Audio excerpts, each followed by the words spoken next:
Eagles. Eagles.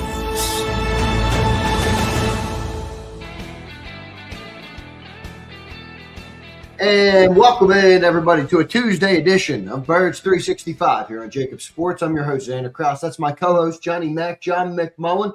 A Tuesday edition for you guys as the window opening is open now for the franchise tag, which I do not think the Eagles will be a part of, but some other news in Eagle Land today that we will get to. Johnny Mack, how you doing on this Tuesday morning, my friend? Doing well. Thinking about going down to Medellin for some stem cell treatments, but we'll get into that. Yeah, I don't know what to think of that, but Cam Jurgens was down in South America getting stem cell treatment. So for his back, which, to me, it's certainly not positive because it indicates that what we all saw is true, and he was struggling through his return from back surgery last year, and back surgery didn't fix the pain issues. So, hopefully it works, similar to the Jalen Carter with PRP treatment. Hopefully it'll work, but a lot of that is uncharted territory, so to speak. Interesting, John. So Cam Jurgens is down in Medellin, Colombia. He already had it done. I mean, you're going to have to rewind for a second here. Yeah. What is going on with our starting center and Cam Jurgens here? We need to get some clarity on what's going on with Cam. So he's in Colombia. Well, he already had it done. I don't know if he's in. He already had it done. Okay, so he already had it done. So he might not be there right now. Yeah. So I don't know if he's back or not, but he called it a health reset week. He put all this. You can check it out on his Instagram if you want, or you can check it out si.com/NFL/Eagles. I explained what he had done, but he went to a company called Bio Accelerator down in Medellin, Colombia. No Pablo Escobar jokes. Yeah. A lot of stem cell treatments are strictly regulated in the United States. So generally you're not allowed to get it done for, unless it's really, really major cancer, things like that. So a lot of times you have to go out of the country if you want to get it done. People have been doing it for years now. And that's the case with Cam, who's obviously recovering from back surgery that was really difficult for him to get through the Super Bowl season. And then last year came back and struggled, also had a right knee injury. But all indications are that he was down there for the back. So, he posted a video where he's going to receive 70 million stem cells in a what's called an intradiscal application. Plus he got some therapy, cryotherapy, ozone therapy, right. Stuff like that. But so intradiscal applications are minimally invasive, which means, injections directly into the spinal disc, which doesn't sound pleasant. To treat chronic, non-responsive low back pain from degeneration or tears. So that, to me, is and that's just the dictionary definition of what the application is. But Tom, what do you think the reason is for him publicly posting this out? I mean, I don't know, but it looks more to me like an advertisement. I'm not saying he didn't get anything done, but it clearly looks like he made it for a brand. Well, I think he's happy. I think he's happy that he got it done, and maybe he is feeling a little bit better. But no, he definitely got it done. It's not. No, I'm not saying he didn't get it done. I was just saying. I wonder, if it's. Well, it might turn into that situation where he likes it so much he pumps up Bio Accelerator. That could certainly happen. But yeah, I mean, it's something to worry about. We all saw him play last year. And obviously he wasn't the same guy from a health standpoint. So, it's a positive. He's trying to do everything possible to get back to what he was. But again, these are often not approved in the U.S., these kinds of therapies. for conditions like orthopedic issues. So that's why you have to get it. And it's not FDA vetted. Now, this country, there's good and bad to that because they're very strict. But, I hate to break it to you, and people could put on the baby ears if they want, but a lot of our country is corrupt as well. And they're just trying to get I the hope best people don't need baby ears for that, John. I hope they to monetize it. So, it's a give and take. But the bottom line is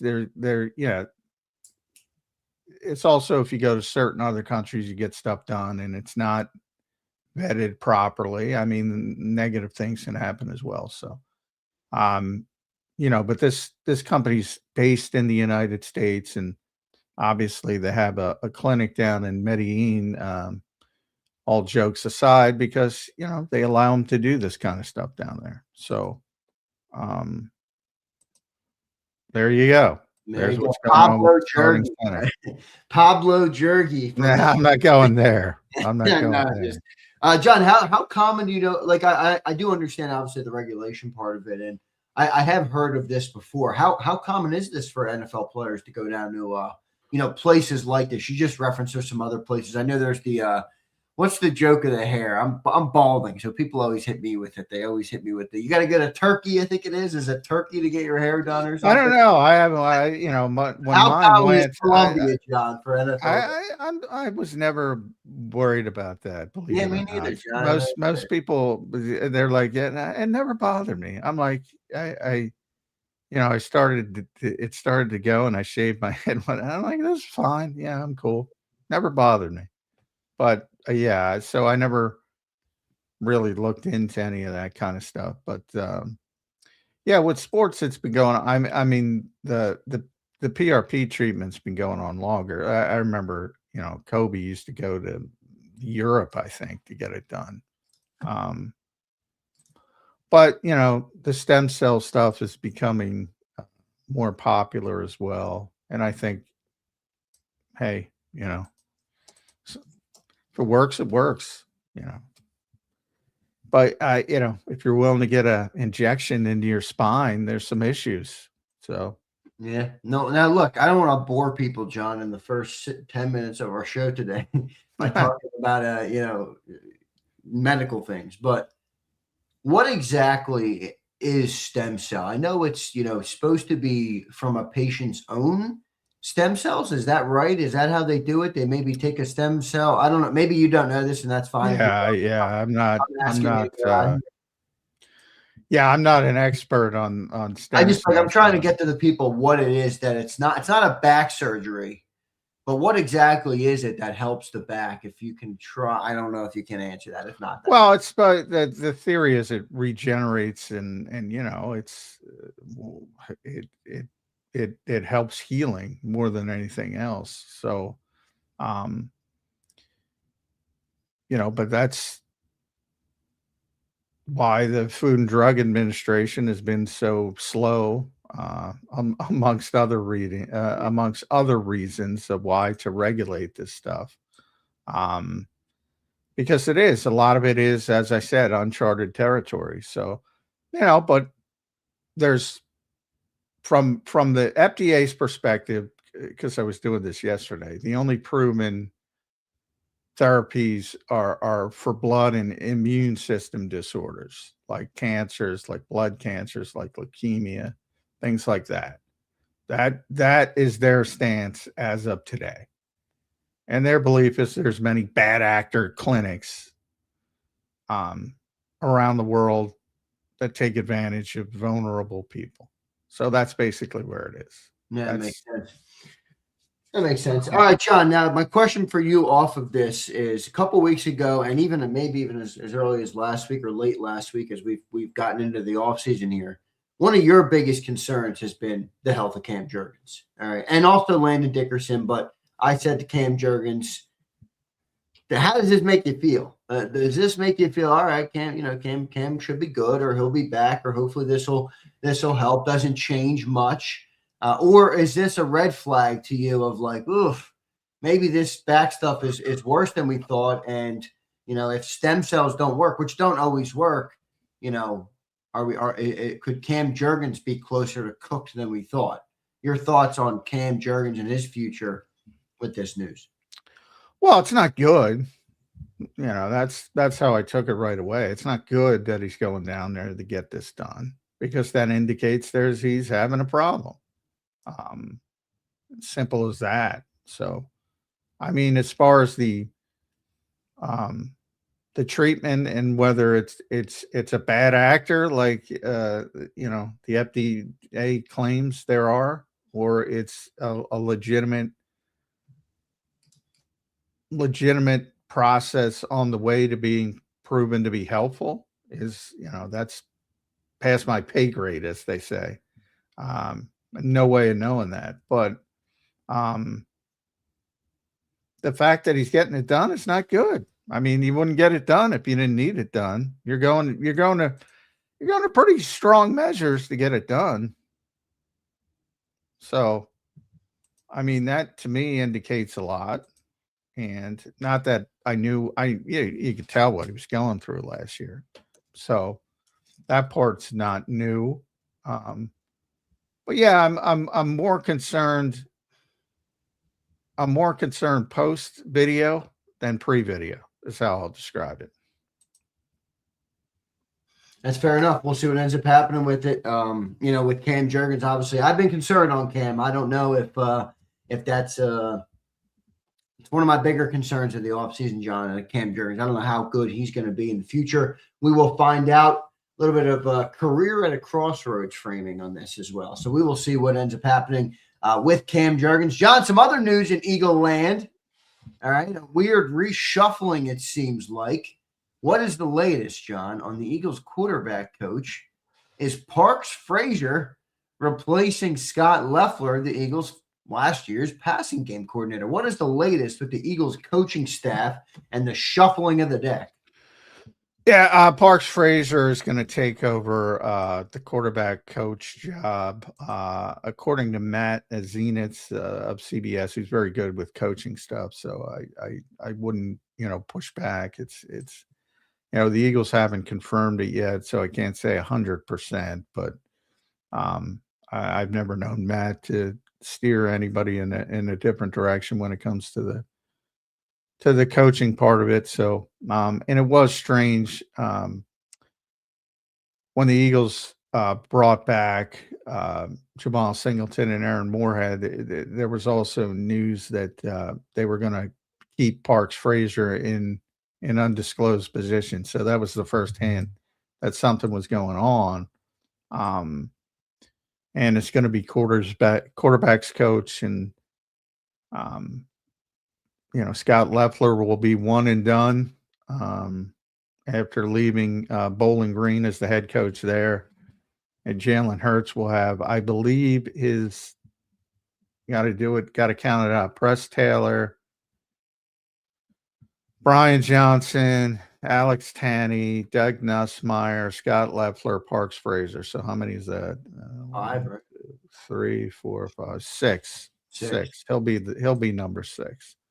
And that's, the quarterback's coach is the guy who works with him on a day-to-day basis with technique, fundamentals, footwork, things like that. So, very important job.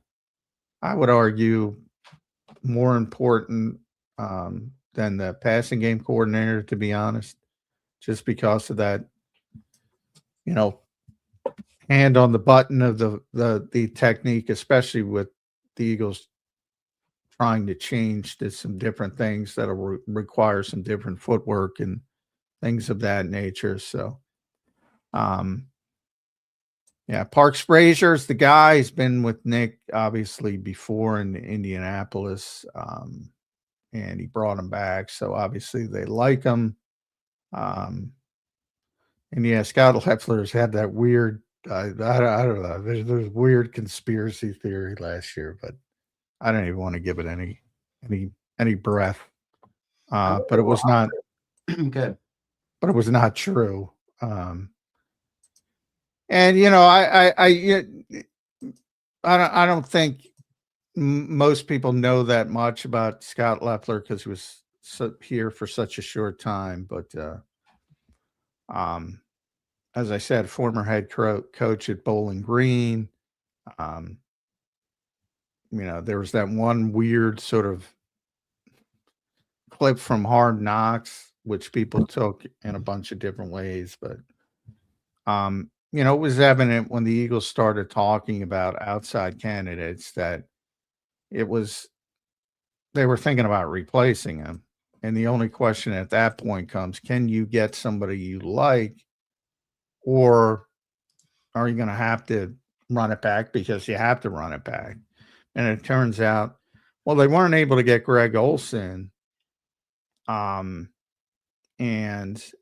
they thought they had somebody in the building who could do the job better as well. So where we're at. Yeah, well, we'll see what ends up happening there. Parks Frazier, John, you like the hire? You think it's a good thing? What do you know about Parks Frazier? Is he an impressive guy to you and your experience with him? What can you tell us about Parks Frazier? Well, he went on, as I mentioned, he was in Indianapolis early in his career as first the assistant to the head coach, so Frank Reich, and then quality control, which is an entry-level job, kept growing, and then he was the assistant quarterbacks coach in Indy. And then he left. He got his big break, if you want to call that, as the passing game coordinator in Carolina. And then he went to Miami to be an offensive assistant under Mike McDaniel, which I'm sure the Eagles like. And then he came back with Nick as a pass game coordinator last year. So, and he does have some experience calling plays. He did it in the interim role when Frank got fired out there, if you remember that. So, Greg Olsen to me would have been the way to go, but and they also interviewed Connor Senger, who's a younger coach from Arizona. I saw him get an OC interview. Was that right? Is that right? I thought I saw that. Yeah, I think he got a couple OC interviews. Yeah. But to my knowledge, well, he hasn't gotten an OC job, but I don't think he's landed anywhere yet. So, but they did interview him. I'm not even sure if they interviewed Greg Olsen. I know they wanted to talk to him, and I'm not sure if that came to fruition, but maybe it was just Parks Frazier all along, and we just didn't know it. But he has history with quarterbacks and the passing game, so I'm sure it'll be fine.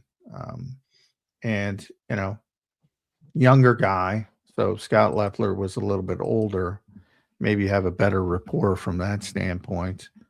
But that can work both ways. You might want the experience, and you might want a guy who can connect. We'll see how it works. But as I pointed out when we were talking about offensive coordinators yesterday, 21 or 32, I'm shelving the continuity talk. It doesn't exist, so why bother talking about it? From the standpoint of, again, everybody talks about the offensive coordinators. Well, I just gave you the list. He's had that same kind of turnover at quarterbacks coach, and it's been the same thing. You have a disappointing season, Alex Tanney's out. You have a good season, Doug Nussmeier gets hired elsewhere. You have a bad season, using quotations, because, again, the Eagles won 11 games, but they act like they won 5. I do get a kick out of this, man. The whole city talks like we won 5 ball games. Yeah. And so you have a discipline, Scott Leffler. That's how it works now in this city because of the expectations and where everybody is and where everybody thinks this team should be. So, Parks, if the Eagles are successful, he'll probably get an offensive coordinator job next year at the bare minimum. And if they're not successful, well, nice knowing you. We'll see. Does he have experience developing quarterbacks? I guess would be the big question here. He's 34 years old, so can't have that much. But John, I mean, you mentioned he was in Indy. You mentioned some of the other areas some of the other places that he worked. Does he have experience, a real track record of developing quarterbacks, or is that not what they're looking for in that job? I don't know. Maybe I understand it wrong. I've always thought that position coaches should be able to further the development of players that work within their position group. Is Parks Frazier fit that, or is that not what they're even looking for there? Well, I mean, he doesn't have a ton of experience as a quarterbacks coach. He jumped right from assistant quarterbacks coach in Indy to, again, interim play caller. Then he was a passing game coordinator, offensive. So you're working with the quarter. But as far as day-to-day running a room, the quarterback room, this will be the first time he's ever done it. The guy in charge of running the entire room. But I mean, he's been around good quarterbacks in Indy, young quarterback and Bryce Young, who you can say some good, some bad, Tua. So no, not a long history, certainly. And this will be the first quarterback room he's actually run. So doesn't necessarily mean a bad thing. But compared to Scott Loeffler's experience, he doesn't have that kind of experience. But again, maybe he connects better, however we want to talk about it. But Scott's 51, 52, and he's coached quarterback. He coached Tom Brady in Michigan. I mean, the story. He coached quarterbacks in Detroit with the Lions. He coached quarterbacks at Florida in college, Temple for 1 year, Auburn, Virginia Tech, BC, and then he got the head coaching job. So his stuff is mainly in college, but long time teaching quarterbacks. So if experience is what you're looking for, they went backward, certainly. Well, we'll see what ends up happening with that. Parks Frazier, the Eagles' new quarterbacks coach.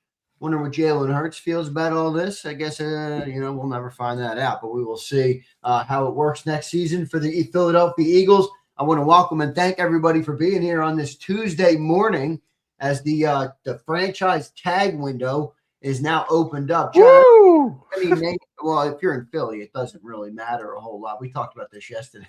They really do not use the franchise tag. So don't look for anything. But where I do think it's interesting, John, is NFC East, where you have obviously George Pickens, who is the biggest name, maybe the biggest free agent, right now this offseason. I think he's going to get tagged, but is it a tag for Dallas? Do they want to keep him on the tag? Are they going to tag and trade him? Are they going to – you never know with Dallas, John, and I think that is an interesting name. So I'm curious to see what happens with George Pickens. I'm curious of your thoughts on that, and then also if any other names that you think could fall on the franchise tag list. Well, I mean, teams are getting smarter. So I think there were only 2 players tagged last year in the entire league.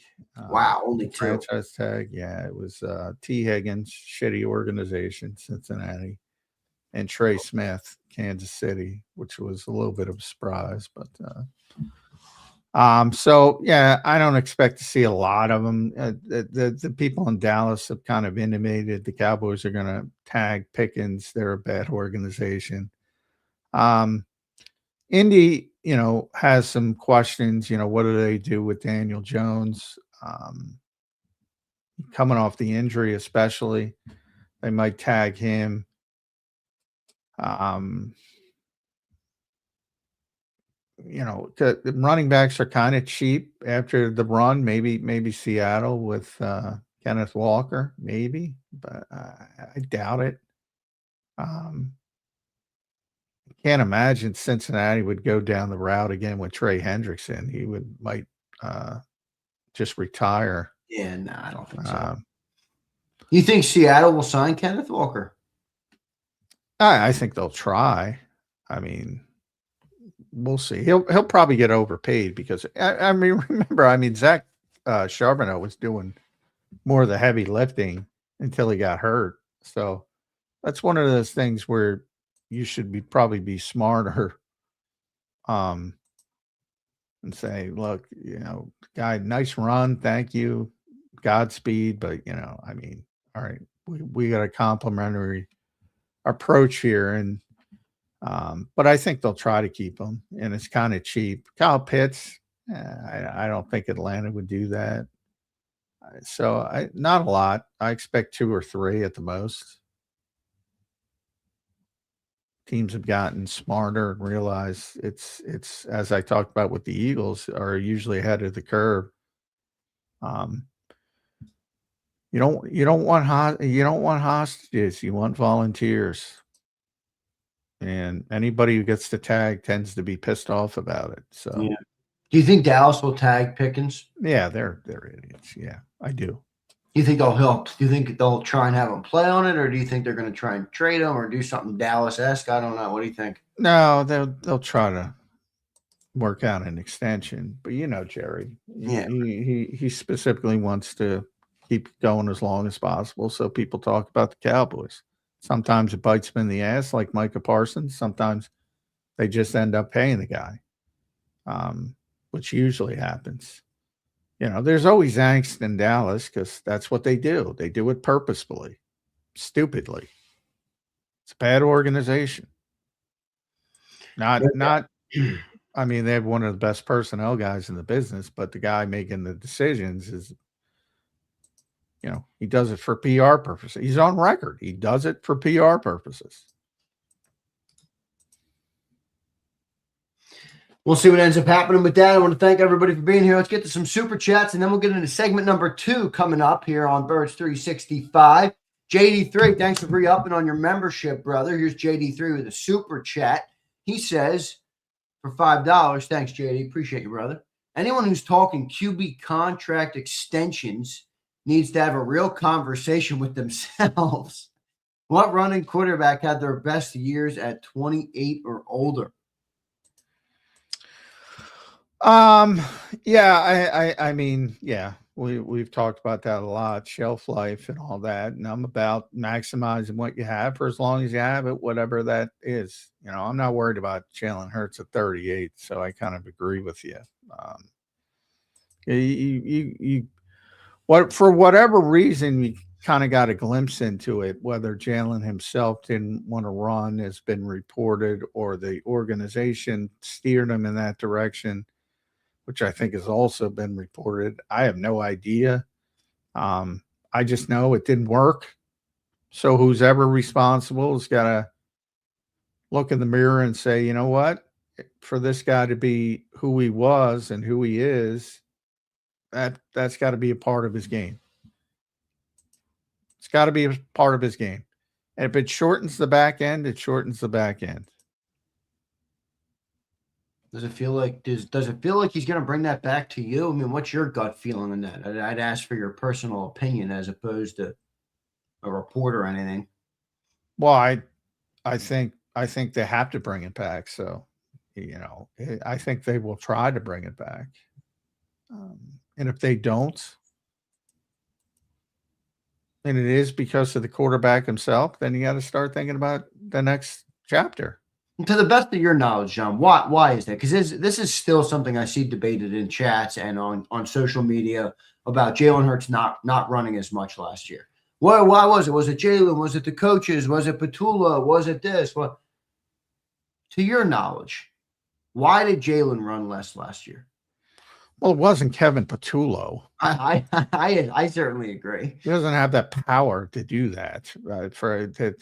I mean, it's like the Scott Leffler conspiracy theory people. Like, he doesn't have the power to do what you think he was doing. That small group of weirdos. Kevin Petullo doesn't have the power to decree that Jalen Hurts, you can't run as much. We got to protect you. That's an organizational decision that would be made far above Kevin Petullo. So, it's basically the organization. So we're talking about Jeffrey, Howie, Nick at the top of it from the football perspective, or Jalen himself, or a combination of both, which is the most likely scenario. Jalen realizes, hey, you want to keep making $50 million plus a year for a longer period of time, you got to start taking care of yourself a little bit better. And maybe the organization was on board with that. But however it happened is not important. What happened is it didn't work, and it limited Jalen Hurts' effectiveness from his usual standard. And everybody's got to realize that. That same group has to realize that. And if they don't, then you're not going to have the same level of success. And that means change is coming, because it's going to, at some point, in the light is going to go off, and people are going to realize, well, this isn't the same guy if you take this away from his skill set. So I think that's where the Eagles are. Yeah, it's an interesting conversation with Jalen. I mean, John, I think the one tough part about what you just said, which makes a lot of sense, by the way. I mean, quarterback, you're getting paid a lot of money. You obviously want to extend that shelf life as long as possible. I think the catch-22 there is like, well, the reason you were able to get to the position where you're making a lot of money, is partly because of that skill set. So it's like, I know you want to extend the thing, but if you take that away, where is the inherent value or the NFL value, I should say, of the player if he's not going to do that?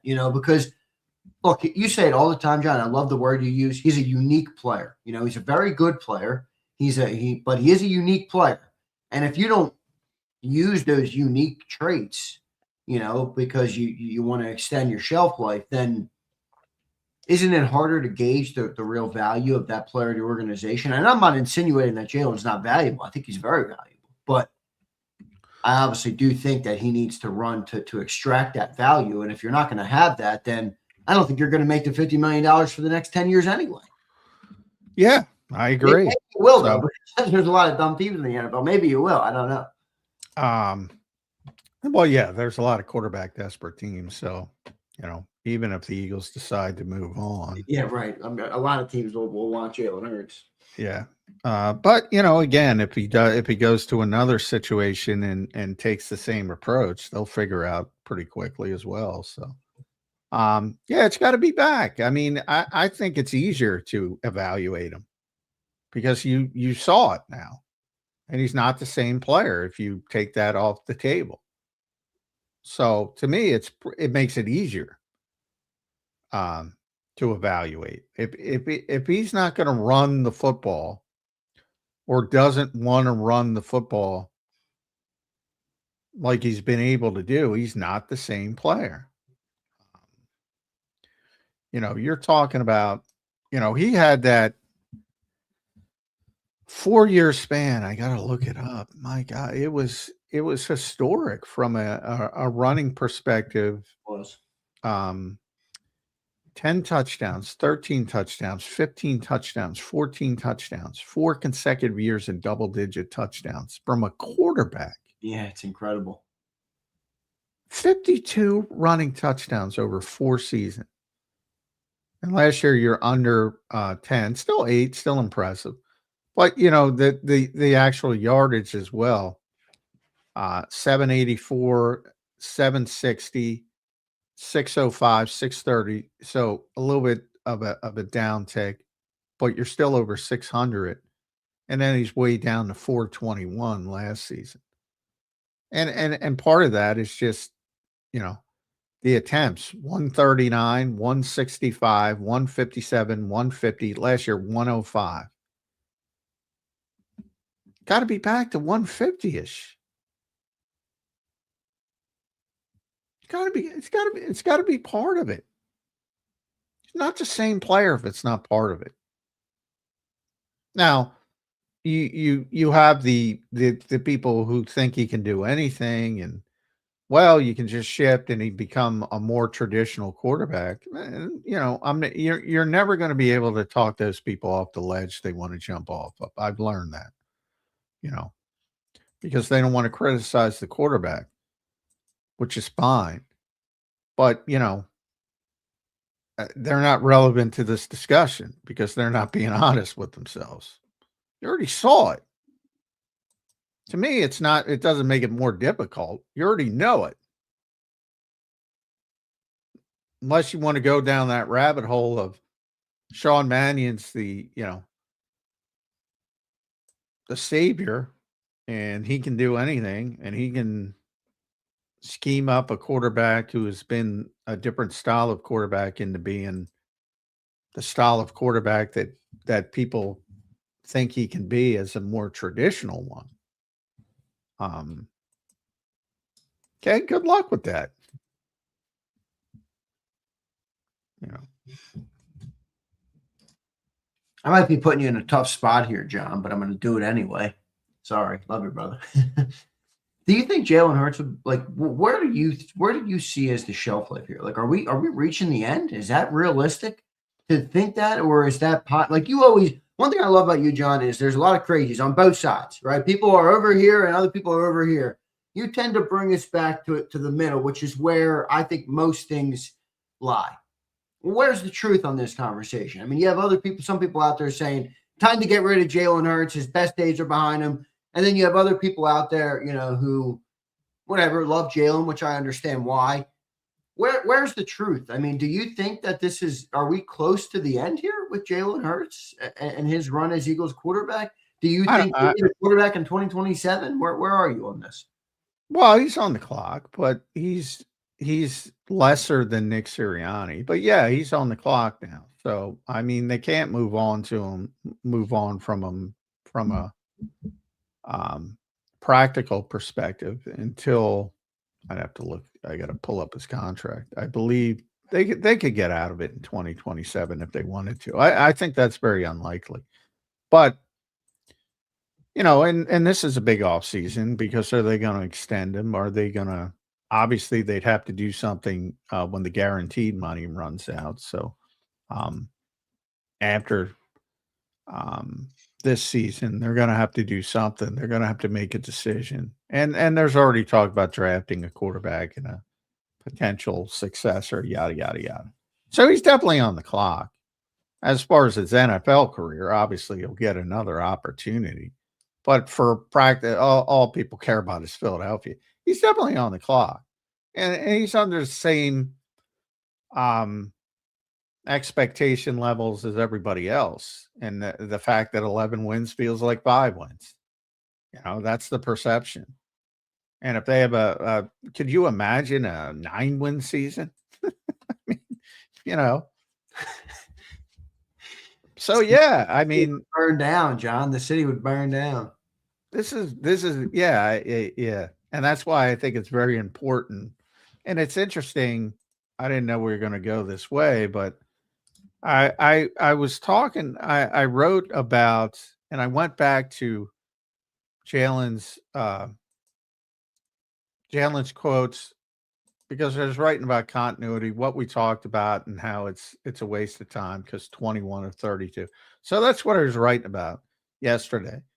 But and I morphed into all the change around Jalen Hurts. So I went back to his previous quotes and I found a really interesting one that I think he was the most honest, and it was talking about moving on from Brian Johnson, who was obviously a family friend to Kellen Moore. So before the Super Bowl winning season, and he was explaining his process. And I think people should listen to this when you're talking about the process of and what they're expecting out of Sean Mannion and what it's going to look like. And this is what Jalen said when in the shift early on. He said, "I'm just all ears. I'm a sponge. I think there's some beauty in that. I'm just in sponge mode." I like sponge mode, by the way. I'm letting them do what it is they're going to do. And then we kind of adjust from there. I think the thing that we all have to understand is the importance of a foundation in something. So I want the coaches to declare their foundation. That's the Shanahan McVay foundation stuff in terms of what they want something to be, how they want it to look. And then obviously you're going to have to adjust from there, which is what Kellen Moore did. So Kellen Moore came in with his foundation. They tried all the bullshit in the offseason, and then they adjusted and built around the quarterback. I think you're going to see the same thing again. So I think people should listen to that and heed that. And why anybody would want anything differently mystifies me. I don't know why they would want anything differently. Because that is the definition. And I know they've been gaslighted for years by many people. That is the definition of bad coaching. Coming in and hell or high water, running a scheme because you like that scheme. And so many fans like the scheme and they like what they see from the film people they listen to. That's not coaching, man. It is not fucking coaching. It is not. And if everybody says, if of all the positive things that Sean Mannion said, that people say about Sean Mannion, if even half of them are true, that's not what he's going to do. It's not what he's going to do. It's not going to come in here and just say, oh, we suck at this, but we're going to run it because I like it. It's not going to work that way. Well, it does look like it's going to work that way. Now, I think you're right. I don't think they will, but we will find out, Johnny Mac. It's going to be an interesting year of offensive football for the Philadelphia Eagles.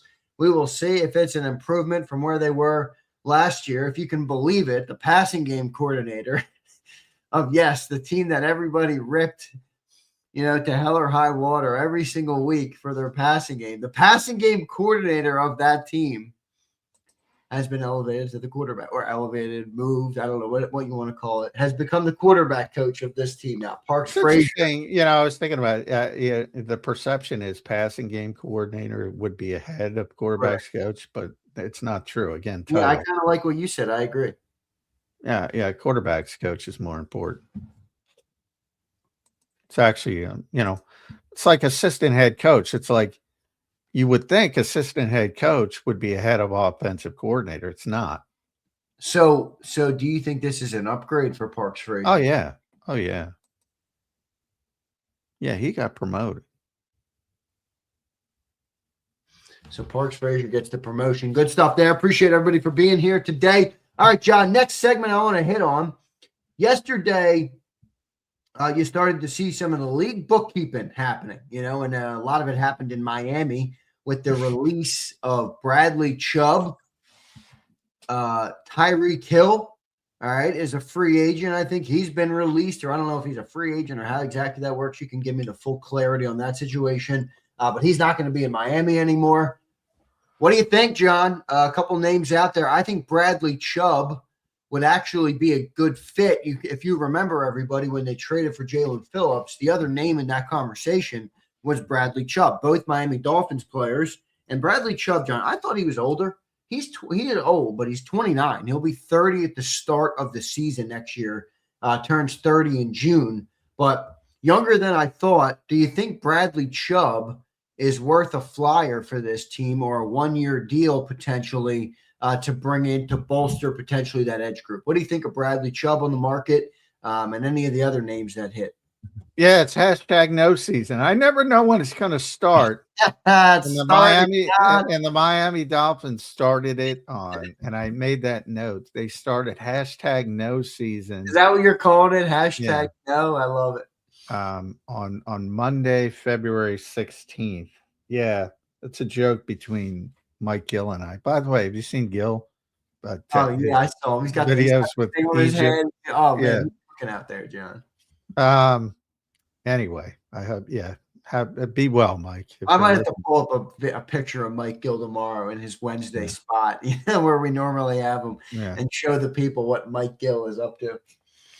So I've been joking on his show for years. I call it hashtag no season because everybody asks, every Eagles fan asks about any name they know. Could the Eagles? No, hashtag no. Well, I do think Bradley's more 95% of the time. In the case of Bradley Chubb, 30 is a dirty word. He's turning 30, as he mentioned, in June. Yeah. He has, he's played a lot of football too. So he's had a lot of injuries over the years. Still a good player. I think he'll get more than 1 year from somewhere, but that's where he would be for this team. If you could bring him in later in the process on a 1-year deal, yeah, then maybe you start talking about it. But I think he's still effective enough and coming off a decent season to where he'll get multiple years from a more edge rushing desperate team. But the Eagles are going big game hunting, whether it's paying Jalen Phillips or whether it's going to get Max Crosby or something like that. They're going big game hunting. They're not bringing in a 30-year-old rotational guy, which is what he would be here. Still a decent player. It's not about that. It's productive. But yeah, I mean they need the headliner. And he's not a headliner at this stage. And that's what the Eagles will be looking for. So you think they're going splash and potentially in the end? Well, no, I mean, I think they're going Jalen Phillips. Right. But, so I don't think people will think that bringing back their own players is splash. They sign Jalen Phillips then. I mean, they're not going to go splash after that. Would Bradley Chubb be a good name to fill in with them? I mean, no, because I don't think he's at that level where, he again, if you could get him for a 1-year veteran minimum, sure, but that's not realistic. So no, he's in the middle. He's hashtag no because he's in the middle. He's not a headliner, but you're not bringing him in to be the fourth rotational guy. That's what you need. Because Nolan Smith is still a big part of it. Jalen Hunt is still a big part of it. And you want the headliner. And if that's not going to be Jalen Phillips, you're going to go after a Max Crosby type. Or, maybe even big game hunting if Myles Garrett wants out of Cleveland again and his annual tete-a-tete with the Browns. So, I don't think he fits. One of the great travesties is that Myles Garrett will spend his whole career in Cleveland, or at least most of his career in Cleveland. You hate to see it. One of my favorite players of all time is Myles Garrett. All right, good stuff there, Johnny Mac. We will see what ends up happening with that. I'm gonna answer this for you, John, and I don't like to do that. Tyreek Hill. No. Hashtag no. Hashtag no. Yeah. Hashtag no. All right, good. We'll hit him with that. All right, we'll see who else comes to the market. I actually think Bradley Chubb could be a decent option, but I understand where John's coming from with his thinking on that. We will see what ends up happening there, John, as we get a little closer now to the NFL draft and things are coming. You got the combines next week. We're going to talk to Rick Saratella later in the week. I'm looking forward to talking to Rick Saratella. It's going to be interesting, though, John, because I do think what they end up doing here in free agency, obviously, will have a big impact on what they do in the draft. I mean, if let's just say for whatever reason that, somebody offers Jalen Phillips $28 million a year and the Eagles lose out on Jalen Phillips, does that immediately catapult the edge rusher position to number one, to your biggest draft need? Do you think they would go that with the first round pick? It's going to be interesting to see how it shakes out for those type of reasons. But I do think they have a couple different ways to go. I have OT, edge, safety, tight end, linebacker, wide receiver. I mean, where do you think the Eagles prioritize here in the draft, and how much you think it could change based on what they have coming in free agency? Well, yeah, everything changes depending what's coming in free agency. So that's the most important part. That's why, a fruitless exercise in general. Mock drafts are completely, utterly ridiculous before free agency. Other than learning about the players, and we talk about, that's. But if you're again, because as you point out, well, if you sign Jalen Phillips, edge is off the market, or you trade for Max Crosby, then you're not taking an edge rusher. If you trade AJ Brown, you might take a receiver. But if you don't, you're not taking a receiver. So, free agency has a massive impact on what the draft will look like. And again, the need question is you don't. The good teams certainly don't draft for need. It's a bad way to do business, but there's also a lot of context to that. Again, you go into a process with we have these needs and we have this group as a whole, this cluster of players. And if you have a solid situation, like if AJ's here and Devontae's here, you don't need a receiver. So you don't start thinking about that until later in the process. Same thing if you get Jalen Phillips back with Nolan Smith and Jalen Suggs, a couple young, but you don't start thinking about that till later in the process. So it has a massive effect on drafting, massive effect, and more people need to point that out, to say the least. But you or do should. Yeah, right. But you do feel like, offensive tackle's probably definite, right? At least in the first couple rounds. Well, they've been looking for they've been looking for that for years because of wanting the heir apparent for Lane Johnson. So they've been in that's been in the equation for years, and that's another thing. Just because they don't take something doesn't mean it's not been in the equation, because they've wanted that particular player for a couple years now, and the board just didn't fall that way. So yeah, that'll be on the top of the list, certainly, for sure, if that type of player. And that's why so many people had Caden Proctor mock draft early to the Eagles. Now you got the extra curveball. Now you're probably looking for a different style of offensive lineman than maybe in the past. More of a wide zone type guy who can stretch, who can reach block. So a lot of people have shifted to Caleb Lomu from Utah. But yeah, either way, offensive line is probably going to be certainly in the conversation.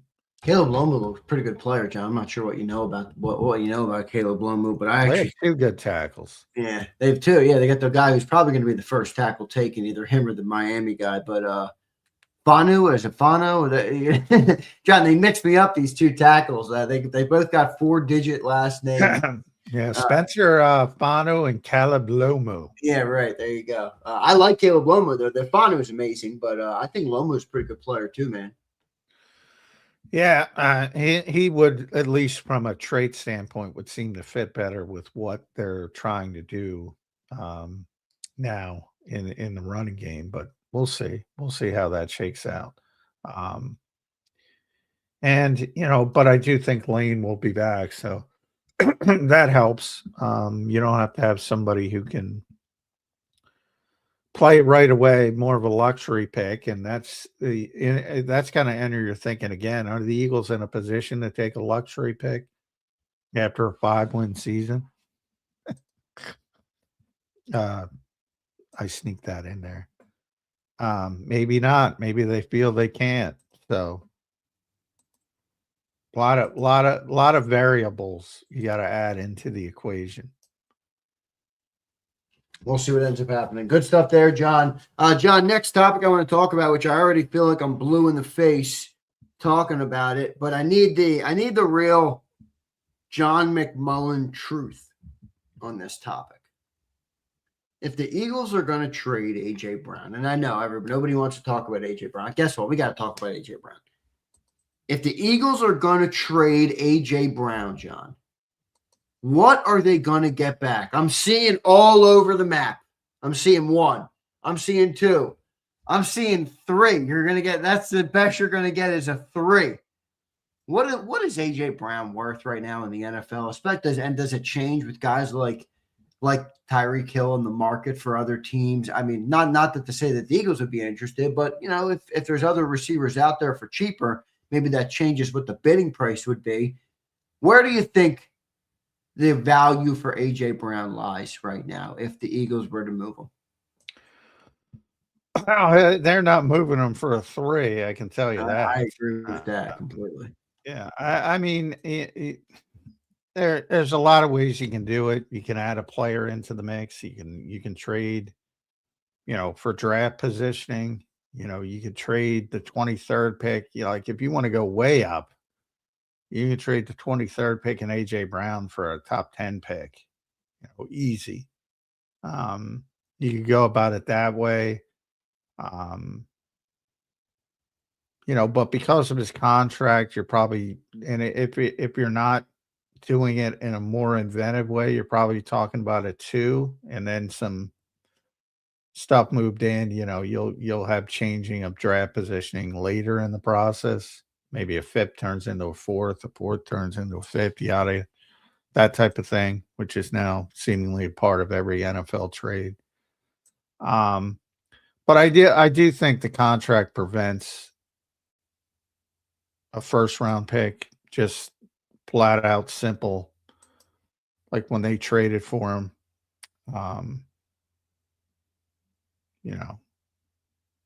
And his behavior is part of it as well. I think.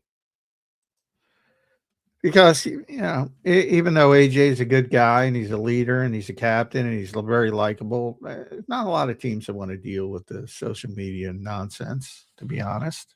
And he's, demonstrated performance of going back, even though, he's verbalized he shouldn't be doing it. And, he goes back and does it. So I think that affects it as well a little bit, but they're not trading him for the 3rd round pick. I mean,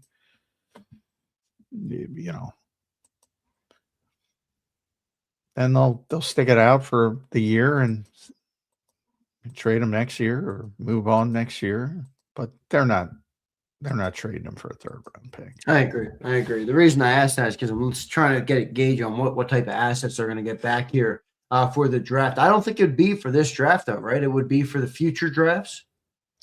Well, it depends. I mean, if you're willing to not post June 1st, designate it and take the hit right away, you can do it. Isn't that too much of a loss? I mean, you're going to draft, I would think so. Yeah, I would think so. But if you want to increase the value, you take the hit. So depends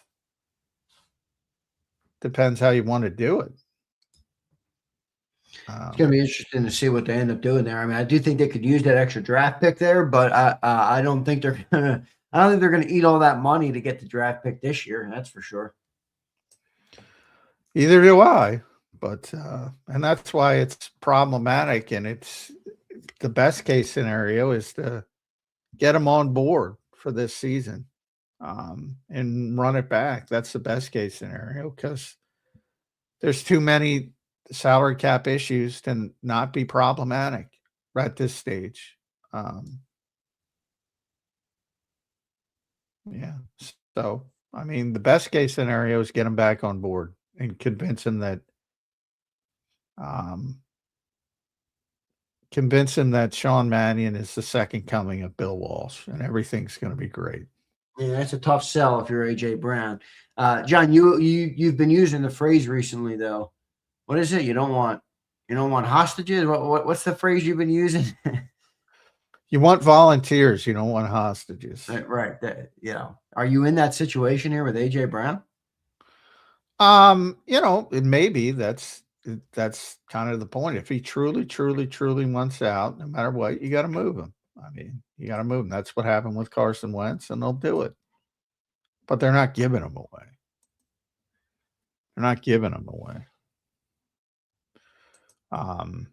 It's not in Howie's nature. But he'll find something. Somebody will be willing to give up. I did see, Bill Barnwell's. God bless those guys, because they're forced to do it. But they got to make up these trades, and I think his trade was. I'm trying to look it up. Let's see. AJ going to Denver. So the Broncos would get AJ Brown and a 2026 5th round pick.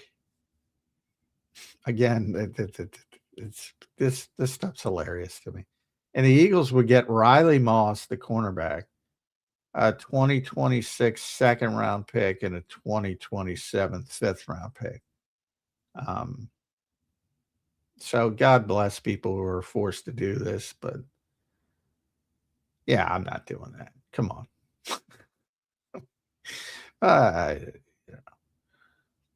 Unless he absolutely puts his foot down and says, I'm done with this organization.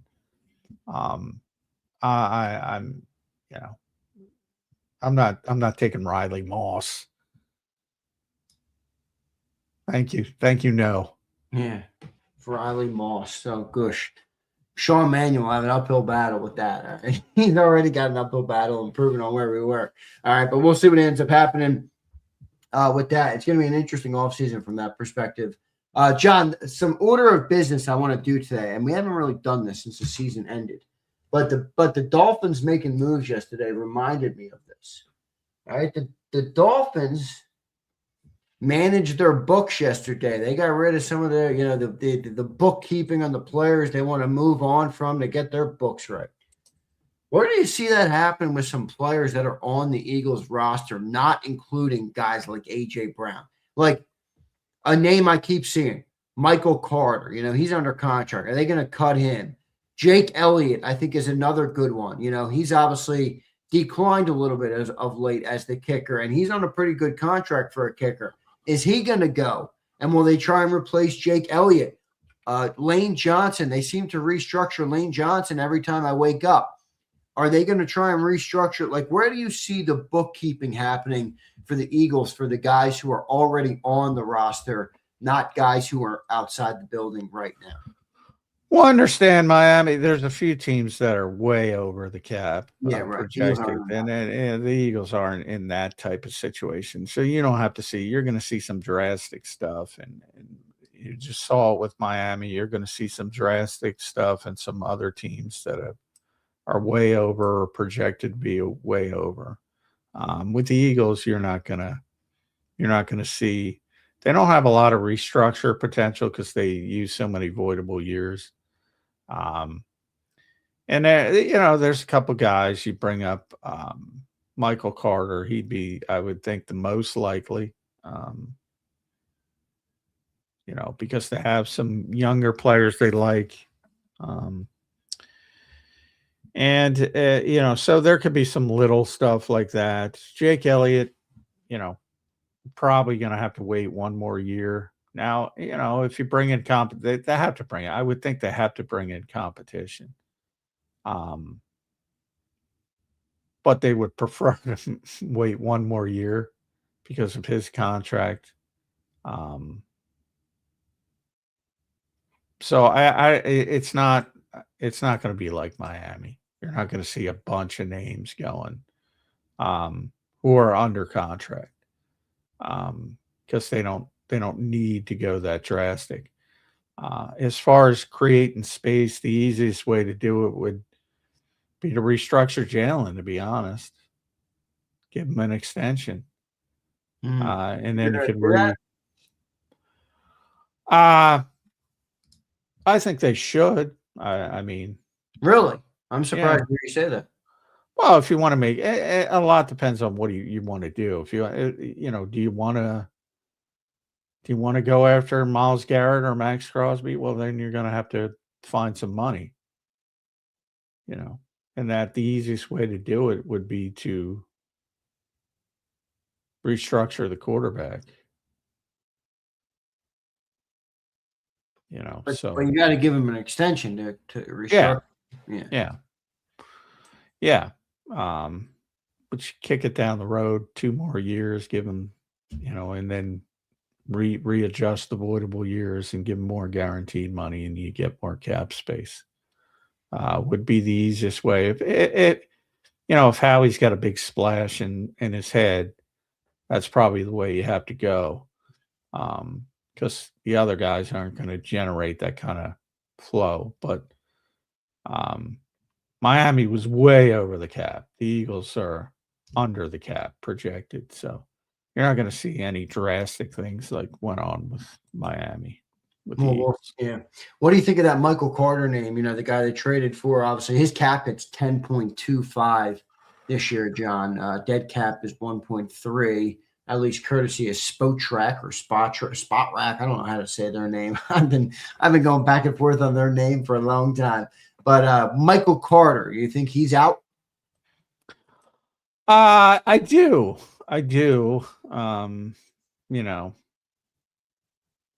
Just not a big enough role to justify where he'd be. And Brandon Johnson's a guy who can play, and you saw they liked him a lot last year when he got. Michael Carter was a backup slot player and a backup safety. And there was that little when Adoree Jackson went down, they did play him in the slot and put Cooper outside for that little period of time. But I don't think the value is there to carry him at his current number. Unless you're talking about an injury, which you can't justify paying a backup the money he's getting paid. So I do think, post June 1st, you're talking about pretty significant cap saving. Pre June 1st, yeah, he's going to get cut. That's what it looks like, right? I thought the same thing when I saw that. John, Jake Elliott, you think that his reign in Philly has come to an end? He's been here quite a long time. No. I think it potentially can come to an end, but I don't expect it to. I think, Jake's pretty consistent when he does some bad stuff, then he comes back and does some good stuff. Yeah, right. Not easy to find a consistent kicker. They signed him to a long-term deal. And, next year you're fine. Right now, if you cut him, you're losing $6 million in cap. You got to eat $6 million and find a new kicker. I don't think the Eagles are going to do that. Yeah, exactly. So, they might bring in somebody for competition, and if that somebody is just killing them in training camp on a daily basis, they might cut them before the season, and the hit would be just losing about $2 million. So it'll be better at that stage. But I expect him to be here next year. You get one more opportunity. And John, his field goal percentage last year was 74.1. That's the second lowest in his career, behind only 2020. The other year he struggled badly. All right. In 2023, he was 93.8. That was a peak of his career. 2024, he was 77.8. Now, last year, he was 74.1. That's pretty low, John. I get it. Yeah, there's not that many consistent kickers out there, but the long range numbers were a disaster, especially when everybody around the league is banging through 50-yarders like they're nothing. Yeah, he was 50% on 50 plus. Yeah, so I by no means am I saying he had a good season. He had a bad season. He was one of the worst kickers in the NFL. But I don't think they're going to move on till next year, and so he'll get one more opportunity. I don't think he should. I'm sorry, I don't. I'm looking at the last 2 years, John. He's 5 for 15 on kicks over 50 yards in the last 2 seasons. That's 33% hit on over 50-yard kicks. Not good enough. Everybody bitches at Nick though when he does, when sometimes he doesn't take the points. Oh yeah, I wonder how much that's factoring in. His kickers hitting 33% of them. Yeah, it factors in, and I don't mind it, to be honest, because I'd rather go for it. Yeah, that's true for you. So yeah, from my perspective, kickers aren't as important as they once were. What you want is, when you have to kick, the 58-yarder to win a game, or you need it. You want a guy to be able to hit it. And, Jake hasn't been that guy. Whereas you're at that Alabama kid, Will Reichert, my Yeah. God, he was all pro. I mean, his numbers were outrageous from 50 plus. So, I mean, you prefer to have something like that, but they don't have that right now. But again, I that doesn't bother me unless you need it at the end of the game and you got to win a game with a long kick. It's nice to have, but it's a luxury. We'll see what ends up happening with Jake Elliott. I think it should be the end, but I also understand, John, the bookkeeping makes it tough. John, is this one of the negatives on the way Howie does the books? Like, because obviously Howie does a good job and he allows the Eagles to bring in a lot of talent. I'm not insinuating that Howie's not doing a good job, but every action has a consequence. That's just the reality. Or every action has a reaction, however you want to phrase it. One of the things Howie does is he kicks the cap down the road. He does a lot of that, does a lot of dead cap, does a lot of voidable years, does a lot of these different things. Well, when a player is no longer, as valuable as they once were, it feels like it's very hard to move on from them. And in order for the method or for the methodology to be successful, you really need the players to be good. Because if they're not, I mean, you can almost screw yourself. That's what it feels like to me. I don't know if I'm right or I'm not. Oh, yeah, it's all about evaluation. Everything's copacetic as long as they continue to play well. It's not when they fail, like Jake Elliott. Like Jake Elliott's got 4 void years on top of his contract, which runs through 2028. Now, at the height, when he signed the extension, you're like, oh, this is one of the best kickers in football, second team All Pro. And if that would have continued, it looks great. But when the players fail, then all of a sudden it's like, he's on the books till 2032 from a standpoint of voidable years. So, yeah, everything's about evaluation. Get it right, doesn't matter. The player continues to perform. Get it wrong. This is the case that they got it wrong, right? The player this is sometimes what happens, Well, they got it wrong from the perspective of they bet that he would continue to kick at a high level, and he hasn't.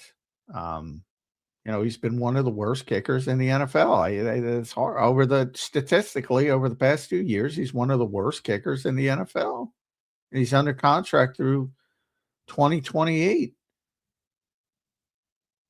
with significant money for a kicker, which is not, again, relevant in the big picture because they don't get paid that much. But he's one of the highest paid kickers, and he hasn't performed. So yeah, it doesn't look good. And the only reason you're talking about when you say I don't think they're moving on from him, it's not because they want to give him they have to give him another chance. If he were just a rookie kicker or first-year kicker who had a decent year and then, say, came in and had a bad year, they just cut him and move on. They can't. So, yeah, it's a problem. If you misevaluate, it's a problem. Any other contracts on this roster, John, that look similar to that where nobody uses more. No, yeah, I don't mean the void years. I mean like that has become a problem because you can't move on from them or you shouldn't move on from them, but the player's not playing as good as you'd like them to play. Well, I mean Landon and Cam right off the bat because of injuries. It's AJ. I'd put AJ in there. Well, I think AJ's playing at a high level. It's not. I don't know. Did he play at a high level last year? Well, not compared to what he has in the past, but certainly compared to everyone else. Well, yeah, but I'm looking for him to be, one of the elites, not a good receiver. Yeah, I'm not going to go down that far down that road. Still playing at a high level. Maybe frustration, took him down a notch. But I mean, legitimate health concerns, which are not a misevaluation of the talent, but you're gambling when you sign anybody for a long-term deal at significant money, because health issues can crop up too, as we've seen with Landon and Cam Jurgens now. So, the Eagles signed that $4 million, $68 million extension, 4 years. And, part of that's funny money, as always, with Cam Jurgens after the surgery. Was that a prudent move? You could make the same argument on the Barkley move, which you did, I think, at the time. Yeah, that was bad. That was not needed. Like, I get it. The guy had the year he had, and you want to thank him, but I mean, can't you thank him in other ways? Yeah, right. I mean, yeah, that was just that was. What's that look like? How much longer do you think Saquon will be here? Well, if he plays it like he did last year, not 1 or 2 more years.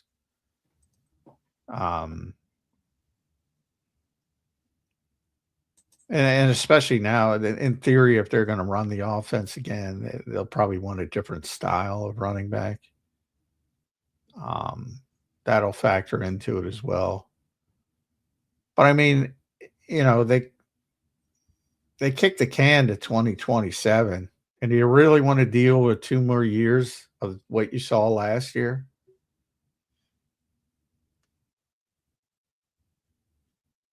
No, I don't. So, I mean, if they just would have stayed put, it would have been this year, and then you readjust if need be. Now you're stuck through 2027. Well, very unconventional. Of all the contracts, I'm glad you brought that up. That was very unconventional. Did not need to happen. Just, just fell in love with what happens, which is you got to have a more business-like approach. It's fine that for fans to be that way. It's not fine for the team to be that way. You got to have a more. So who do you think? Who do you think took the bait there? Howie? Yeah, I mean, Howie's in charge. Yeah, wanted to. I'm sure Howie didn't start the conversation. I'm sure that was AJ or Saquon's agent who says, "Hey, look at this season and look at the parade." I'm sure that Howie. Yeah. Now the agent probably picked up the phone and said, "Really? All right, let's get it done." Are you telling what? You're telling me the really? Agent? What? Why would he call? Because his player just set the NFL record, man. No, I mean he signed a massive deal for a running back. I think who else is calling? I bet you Myles Garrett's agent's calling again this summer after setting the NFL sack. Yeah, you can call. They're not adjusting that. We'll see. And I think Saquon's agent was ready to call, John. Well, if he did, Howie should have said no. Well, you think Howie started that combo? Yeah, I do. I have a hard time believing that.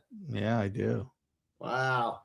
All right, John. Another player that I think is relevant to the bookkeeping conversation here is Jordan Davis. John, he's kind of a big cap hit right now at 13. They picked up the 5th-year option on him, and it's extension time for Jordan.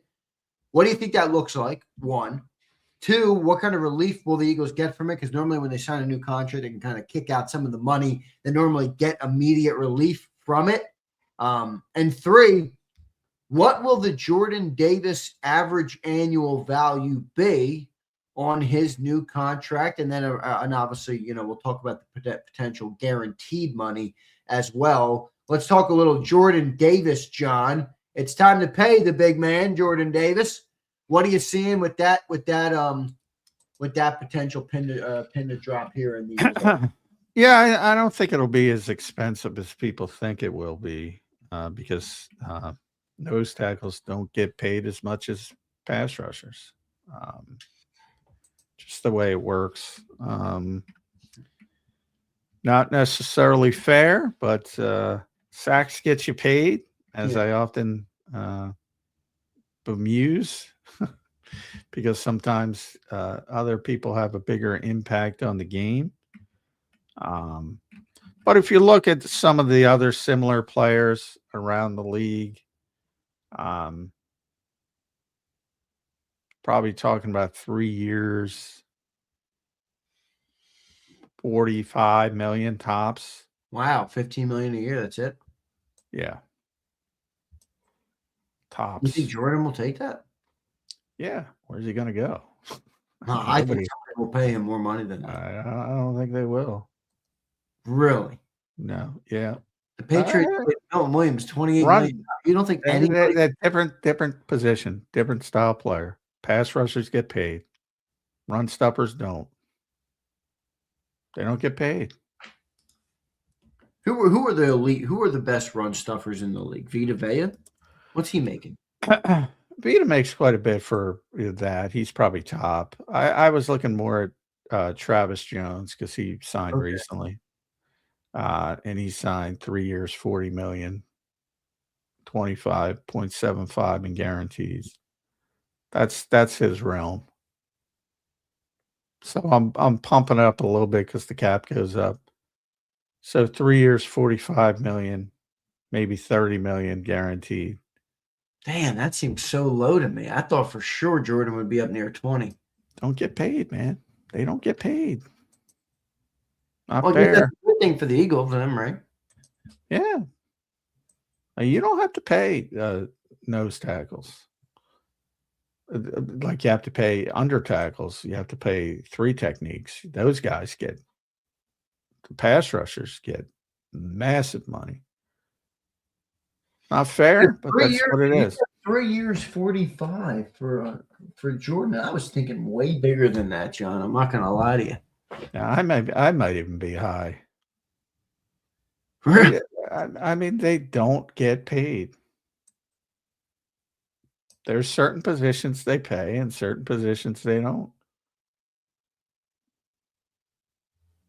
Man, it helps. It helps the Eagles. I like seeing people get paid. I was hoping Jordan Davis got the bag. I like Jordan Davis, but that's a decent amount of money. I know it's a decent amount of money, but I'm talking NFL terms. I'm not talking real life terms, John. I'm talking NFL standards here. All right, so 345 with 30 guaranteed. Is that the official McMullen prediction? I should have probably let you. Yeah, I mean, I'm doing it off the top of my head, but yeah, that won't be far off. That won't be far off. He's not getting Milton Williams money. Yeah, that's for the pass rushers. Let me see what is his value? Like, what is over the cap? You know how they do like value, open market value. Spot Track has Jordan Davis's and this doesn't mean they're right. The market value for him is 20.5. Yeah, God bless them. They also have Jalen Phillips at 15. Yeah, I don't know if I got Spot Track. You're ruining your track record this year. Unless paid, then you'll get a win. I look at the players at the position and what they did, because that's generally how they're going to negotiate the contract. The next guy gets a little bit more. That's what I look at. And if you're looking at interior defensive linemen, trying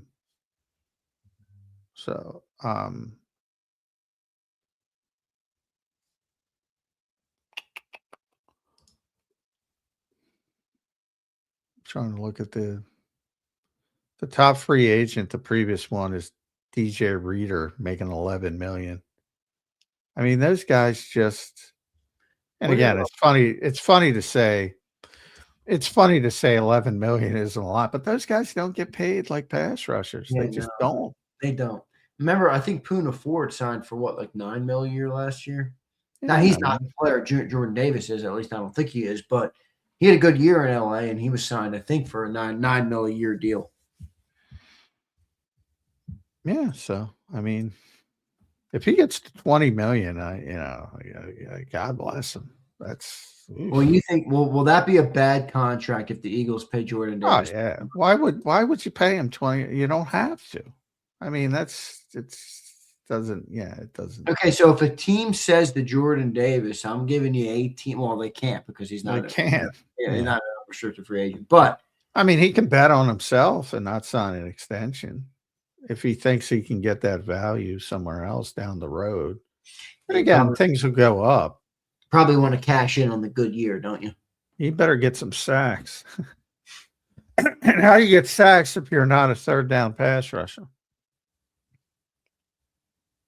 Because he ain't playing over Jalen Carter. He ain't playing over Mora Joma in a majority of snaps on, obvious passing situations.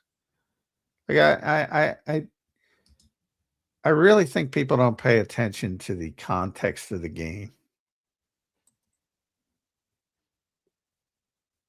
Had a good year, great year for his role, tremendous year. But his role is his role. And those guys don't get paid as much as the Milton Williamses of the world. I mean, you got a better chance of Mora Jomo hitting 20 million down the road. Yeah, I think a Jomo will probably hit 20 million or could hit 20 million. And I think Jordan Davis is a better player at his role, but that position doesn't get paid as much.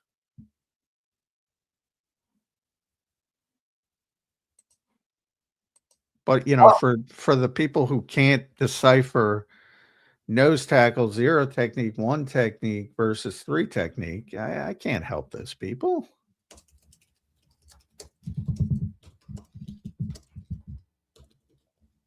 We'll see what happens with it, John. It's going to be interesting, guys, to see on Jordan Davis. Now, I thought it was going to be more, but now that I'm looking at it, maybe you are on the mark when it comes to that type of player.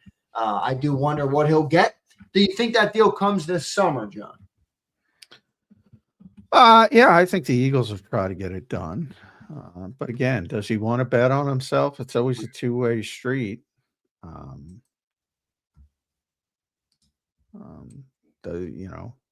He's got, if he's got you in his ear, maybe I'll go bet on myself. So I'm like, I don't know. I just see some of the contracts that come around the NFL, and it feels to me like Jordan Davis is worth more than $15 million. I'm not saying I'm right though. Dexter, that's what it is. Dexter Lawrence is the biggest contract, and he's a special player. Yeah, he's a little rarefied air guy. He is 22 and a half. Beat is 17.75. Hargrave was still third at 15. Yeah, so 15 sounds about right. 15, especially with the with the increase. Because he should definitely get more than Javon Hargrave. Yeah, especially with the cap increases and stuff. He's more of an under guy. I shouldn't even count him. Grady Jarrett's at 14.5. Travis Jones, who I used, it was at 13.5. That's what you're talking about. That's the guys. That's the category you're in. You're not in Chris Jones is 31. Milton Williams is second, by the way, 26. Zach Allen, 25.5. Matabwikwe, 24.5. Quentin Williams, 24. All right, what if I told you 3 years, $55 million and 38 guaranteed for Jordan? No, I don't have to go that high, so I'm not going that high. I'm looking at Travis Jones and Grady Jarrett, and that's what I'm basing it on. I'll go a little bit higher than that.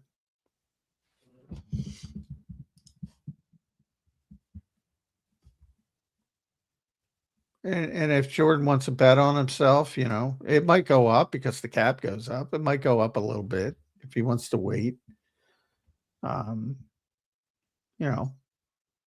How important is Jordan to the Eagles defense? Because I know that those guys don't get paid, but it does feel like the Eagles defense is, in a way, is built on having a guy that can do that skill set, or not, maybe not built on it. But, Well, I think he's very important, yeah. but if you don't play consistently on third downs, you're not going to be in the Chris Jones, Milton Williams, Jeffrey Simmonses of the realm. Like if you're not a third down player, and by that I mean, people say he played in third down in the Green Bay game, whatever. I'm saying consistently, your third down defensive tackles, when you're healthy, are Jalen Carter and Moro Ojomo. You're not going to be in the Chris Jones level if you're not playing on third downs consistently. Yeah, I agree.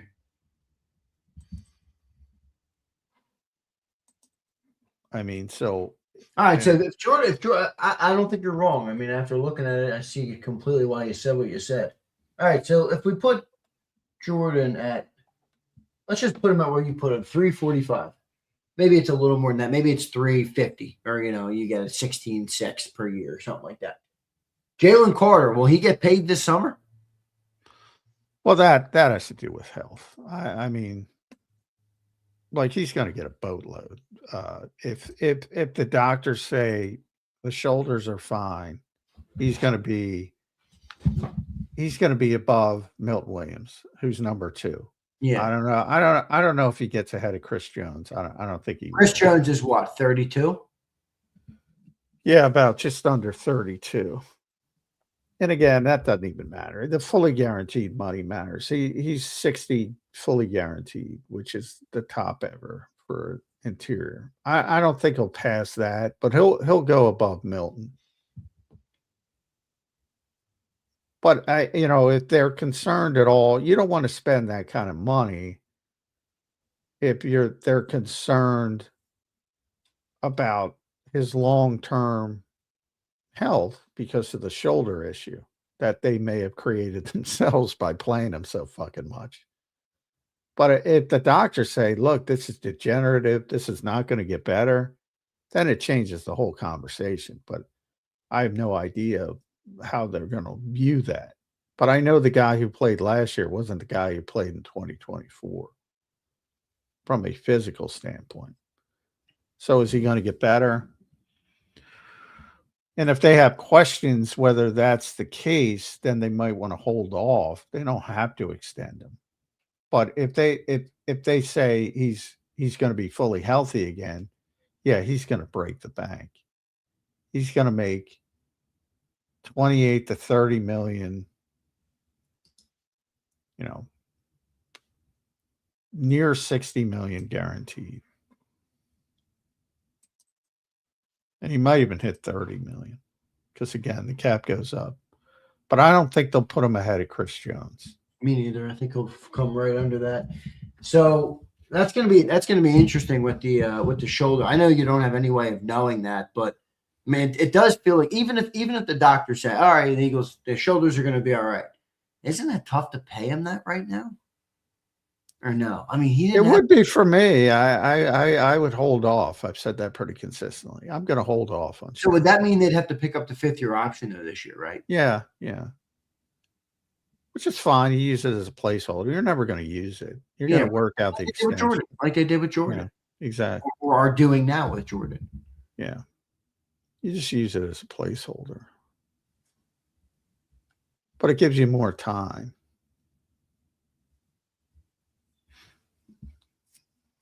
So I would be cautious. And plus, some of the stuff he does on the field. I mean, you want him to temper some of that. So you want to see if he grows up a little bit too.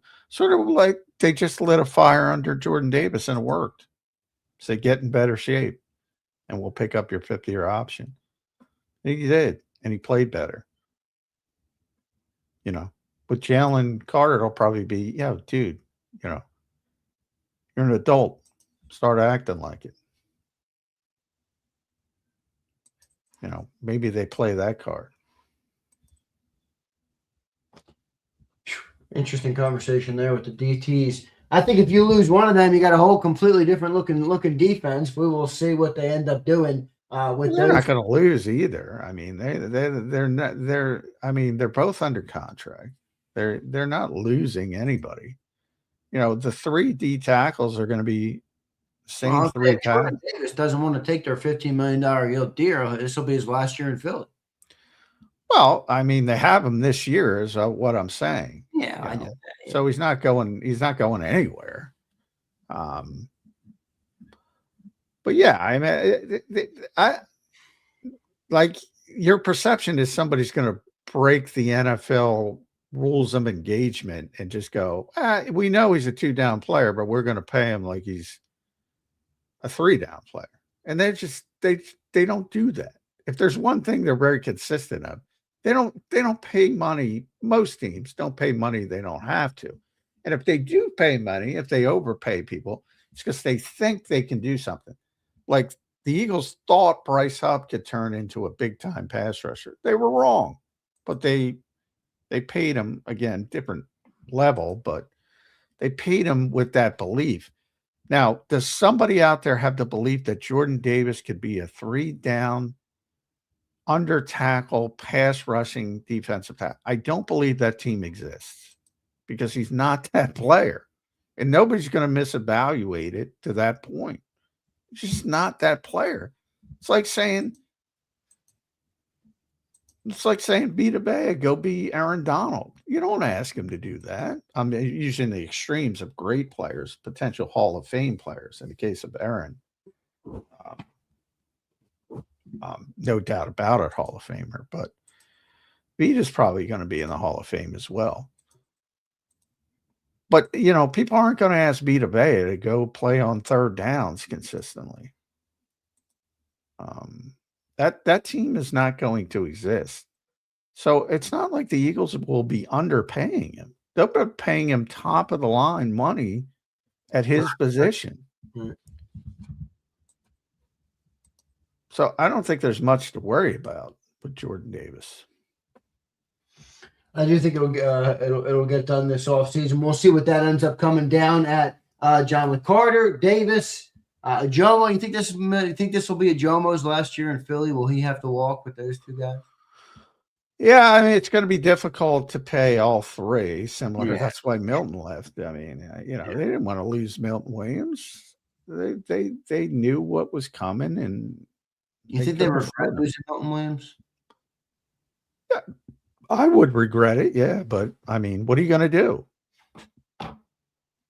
You can't pay him $26 million and Jalen Carter $30 million. Well, I mean, in theory, if you pick up the 5th-year option on Jalen this summer,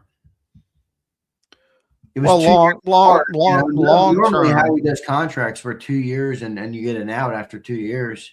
Yeah, but you're not paying, and then you're add the $15 million for Jordan Davis on top of it. He's thinking about those 3 particular players long term. You can't use that much of your salary cap on one position.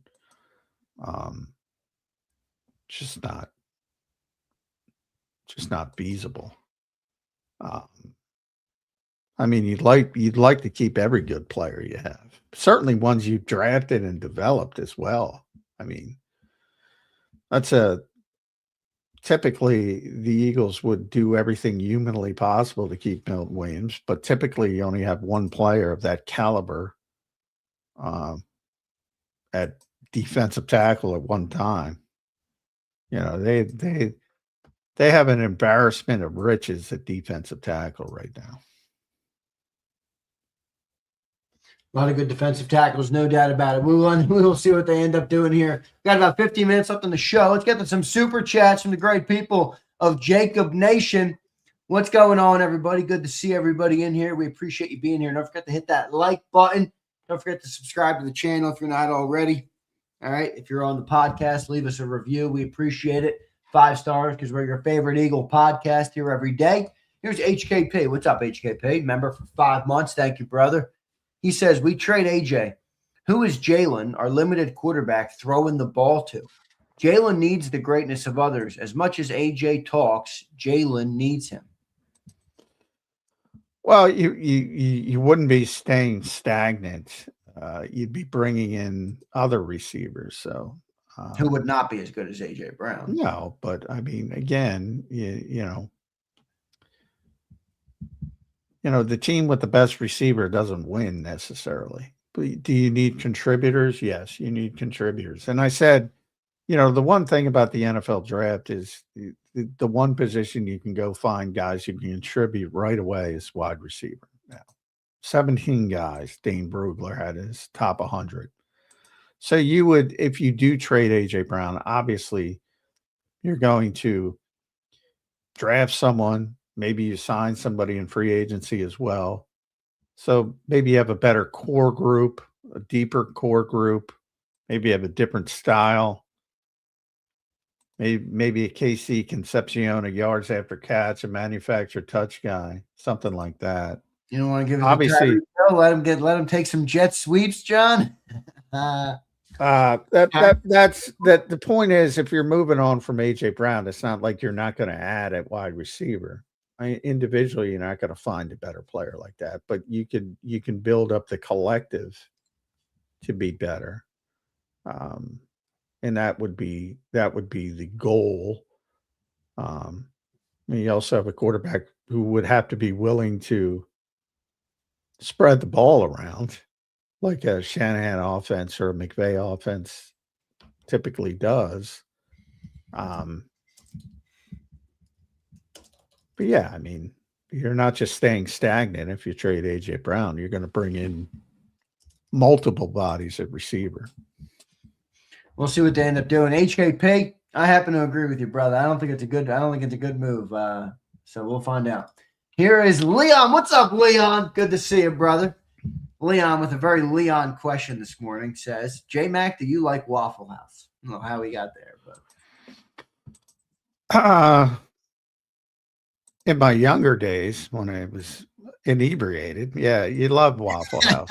Now, in my older days where I don't do as much as that, I love waffles, but I'm generally looking for a better waffle. A higher quality waffle. Yeah.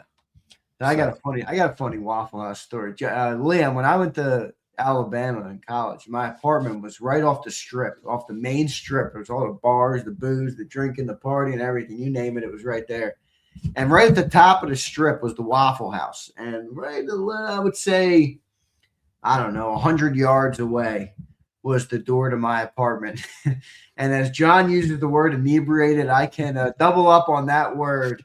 The amount of times we hit that Waffle House 2, 3 in the morning, stumbling home from the Alabama bars or houses or whatever the hell you do there, is a lot. All right. So we had quite a bit of Waffle House in our day, but I haven't had Waffle House in a long time. I haven't had Waffle House since I left Alabama. Yeah, it's mainly a Southern thing. So when I travel a lot, there's always, in Atlanta, there's this little cluster of hotels near the airport that I used to stay at. And there's a Waffle House in the cluster. Okay, there you go. And I always go to the Waffle House. But,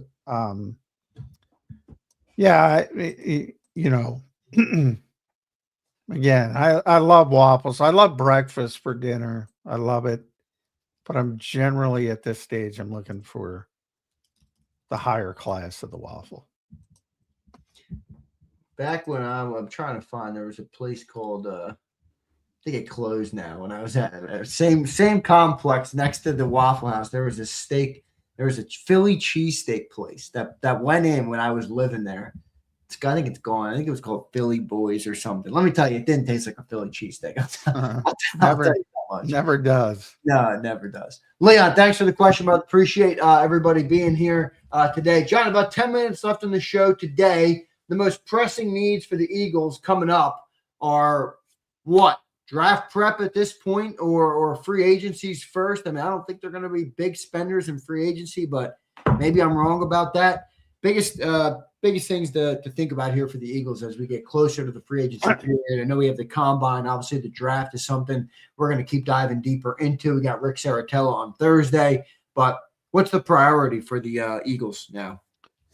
Yeah, well, I mean, it's generally parallel. Obviously, the personnel, the college scouting department, the personnel will be more involved with it. But free agency's first, and free agency is paramount because it starts March 11th, and that involves more than just outside players. It involves inside players, and you got to make decisions on your team first, and then work out from there. Trades and everything of that nature. So, yeah, free agency's first and draft is second. So that's how the priority goes. But and how you work free agency impacts the draft greatly, as I mentioned. So, but through the whole time, it's, as I said, parallel paths. Obviously, everybody's out looking at the prospects. The health stuff is more important than any of the stuff you'll see on TV. The 40-yard dashes, the hand sizes for the quarterbacks, the arm length, the Reuben Bain, yada yada yada. What really matters is the information you don't get, and that's the health checks, which can really impact. So what you're telling us, John, is it's largely bullshit. Yeah, it's made for TV. People aren't, people don't take the measurables as seriously as I think fans have been taught to take them. Is how I would describe it. It does seem like they do, though. There is some dudes who are pretty credible when it comes to the draft who do talk about them a lot. I'm not saying it's not made for TV, but no, I mean you have to have a baseline. You have to be a base level of an athlete to play in the NFL. So you have to hit a certain level. You can't be a wide receiver and run a 4.8 and effective. That's why they talk about small hands for quarterbacks, because historically it's an issue. That's why they talk about arm length for defensive ends, because historically it's an issue. Same thing with left tackles. You saw it with Will Campbell. I'm not saying it's not real.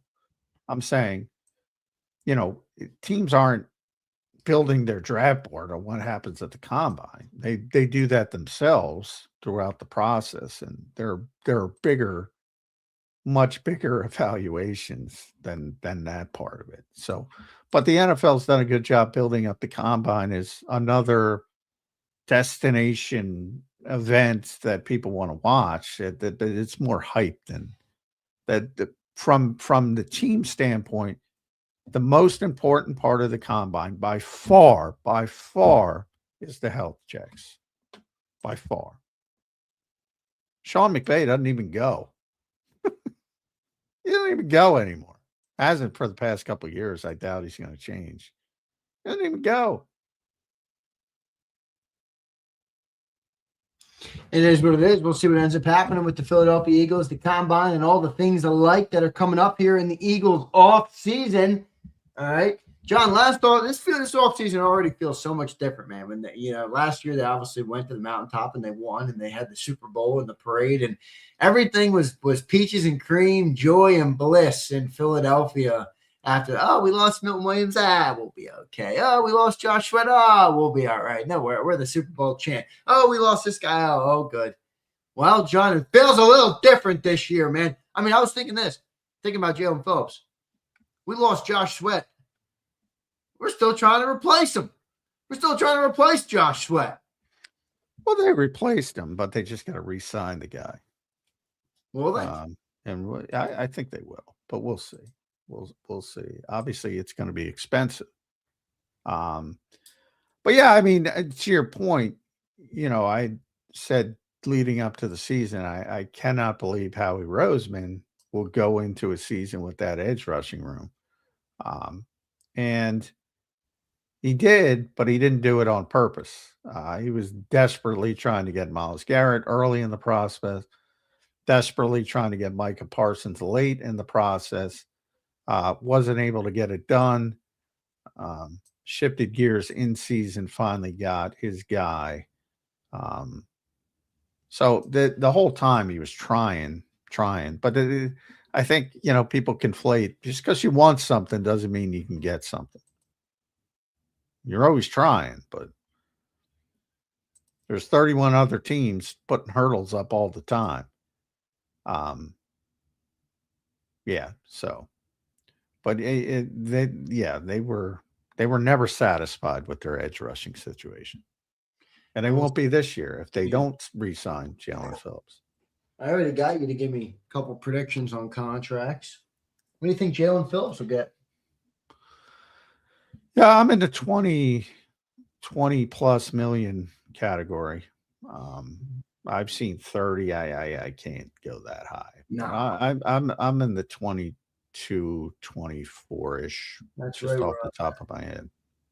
I think 22 to 24 makes sense. Ideally, I'd be at 20, but I don't think that's happening. So I think 22 to 24 is a good realistic number. And then, John, what type of years you think they'd put on that? And how much do you know with a player like that, John? And this is a tough question to answer, but how much do you have to consider the past injuries? Like, he just did have a full healthy season, but he had an ACL and he had an Achilles. I mean, those are big injuries. It's tough to gauge them. You don't want to make the entire thing based on that, but it's got to come into the evaluation, I would think. Well, yeah, I mean that in all those cases with Landon Dickerson, we talked with Cam Jurgens. The only thing you can do is lean on your medical staff. That's it, because nobody's an expert when it comes to that. So you have to trust your doctors, and if they're okay with it, that's how you proceed. And they wouldn't have traded for him if they had those kind of issues. So I don't think it'll factor in very much at all. We'll see what ends up happening. All right, Johnny, Mac, good show. Couple minutes left here on the show today. I'll get your final thoughts on this Tuesday edition of Birds 365 as we get ready to gear up for the combine next week. The franchise tag window opened. I'm excited to see the news out of Dallas. I'm sure it'll come at some point. Your final thoughts here on a Tuesday edition, my friend, of Birds 365. I just mentioned McVay, a different thing, but I was right about McVay yesterday with the offensive coordinator stuff. So, his last 4 offensive coordinators have become head coaches. Matt LaFleur, Kevin O'Connell, Liam Cohen, Mike LaFleur. In between, he went 2 years without an offensive coordinator because he's really the offensive coordinator. Zach Taylor was the quarterback's coach who got the Cincinnati job. The point is, Nate Scheelhaus, when he gets that job, or even if he doesn't get that job, he's going to be a head coach next year. That's my prediction. And he was almost a head coach this year. Yeah, close. Is there any head coaches left that need to be hired? No, right? No. Yeah, one offensive coordinator. The Rams. Right. The Rams don't have an offensive coordinator. Mike LaFleur got the Arizona job. Now, like I said, he in the past, 2018 and 2019, he didn't replace Matt LaFleur. He just did it himself, which he does it himself anyway. And Zach Taylor was the quarterback's coach, and he got a head coaching job. So, I mean, that's where you want to go. So, for the people who wanted the Eagles to interview Nate. And they interviewed him in the past when they hired Kellen Moore, but he should stay where he is because he's going to get a head coaching job. Yeah, agreed. No doubt about it. All right, John, good show today, my friend. We will talk to you tomorrow on a Wednesday edition of Birds 365. Good show today, my friend. All right, thanks all. Appreciate it. Thanks, John. There's Johnny Mac. John McMullen joining us right here on Birds 365. Good show today, everybody. Appreciate everybody for being here. As always, good to see everybody in the chat. Talking about a whole lot of everything. I always love listening and looking at the great people of JAKIB Nation in the chat. Flex. What up, Flex? Case. Yo, Case, go lock in on your meeting. All right? You will listen to what's on that meeting and you will like it, Keese. You will listen to your boss, Keese. They will be yapping to you about a whole lot of nothing, and you will like it. All right? What up, JD? What up, Preston? Rasputin. I got it sorted on every device except for my streaming device. Although, how was it today? Was it better today? We need Hat Xander back. Let me get a fucking hat. So, Brian, what's the matter, Bray? Oh, there's Gary. Gary, I've been waiting for you, brother. I've been waiting for you. Gary, what's up, dude? Daytona looked like it was epic. Michael Jordan, obviously the pictures are floating around everywhere. Gary, looked like a pretty sick weekend for you, dude. I hope you enjoyed it. I hope you got the most out of it. And well done by you, brother. All right? That's pretty awesome, though. No buffering today? No buffering today? I don't want to turn Pumper on by having no hat on. Maybe I should put a hat on. This dude pumps in love. This dude Pump is in love. Come on, Pump. Come on, Pump. What were we talking about earlier in the chat that I wanted to address? Curtis says, Xander, I'm back to liking the J-Mac segment. Yeah, J-Mac's always good in the offseason. Brings us back to reality, doesn't he? Brings us back to reality. I'm a little surprised at the Jordan Davis numbers. I mean, where John is right, like, they make sense. You know, they make sense. But, damn, 3 for 45. That's pretty cheap. I thought it was going to be more than that for Jordan Davis. But we will see. We will see. All right, we'll see what ends up happening there. Xander got that LeBron James hairline. Pump, what are you so worried about my hairline for? It's weird. Pump, what's the matter? There's something there, Pump. It's not, you're not actually worried about the hairline. There's something there. Is it a personal insecurity, Pumper? Is that what it is, Pump? Are we unlocking and unveiling a personal insecurity that the one and only Brian Pumper has, that he's so focused on my hairline, which looks banging, by the way?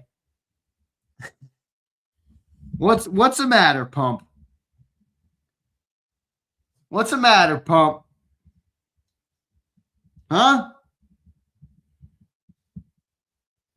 What's the matter, Pump?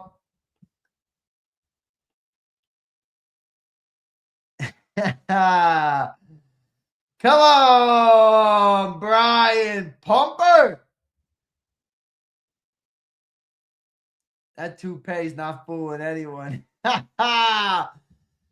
on, Pump. You want me to hit turkey? I would never hit turkey. I don't give a rat's ass. The hair is going. Once we're through June, I think it might come off.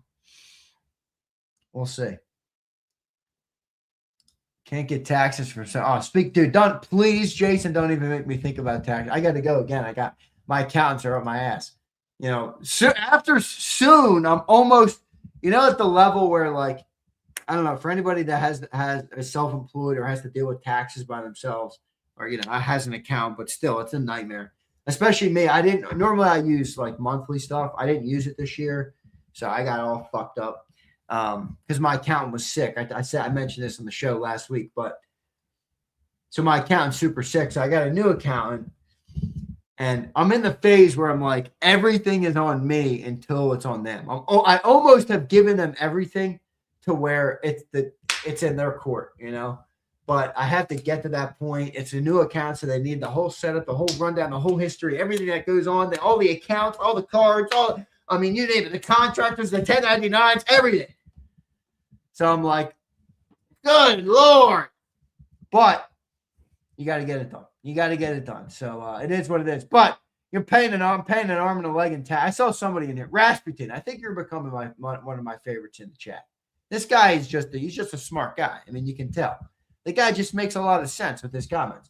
Rasputin, are you here? Where's my boy Rasputin? I don't even know if I say that right. There he is. I see him. He said something earlier about, you guys were talking about taxes or something. And he's like, yeah, well, they don't do shit for my household anyway, so I'm just going to vote for the guy that gives me the most money back. I agree with you, dude. I mean, what are we debating here? It doesn't matter who you vote. They don't do shit for us. So we might as well just vote for the people that give us the most money, because at least we can use the money. Dad's not my ass for shit, Rasputin. No, he's not, actually. Yeah, Eduardo, they have. It's true. It's true. That's because Biden hired like 80 million of them. Remember what was the news? He hired 84,000 IRS agents hired 87,000 IRS agents in 2022. They deployed 87,000 to come and police us. Oh, man.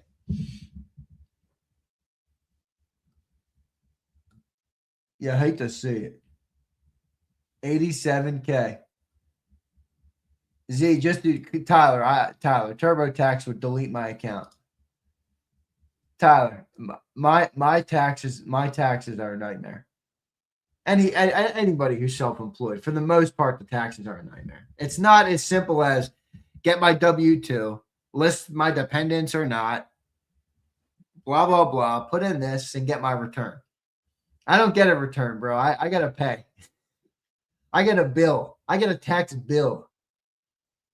So when we get to December and I start buying shit, like the 6 Apple computers in my studio, I need the write-offs. All right.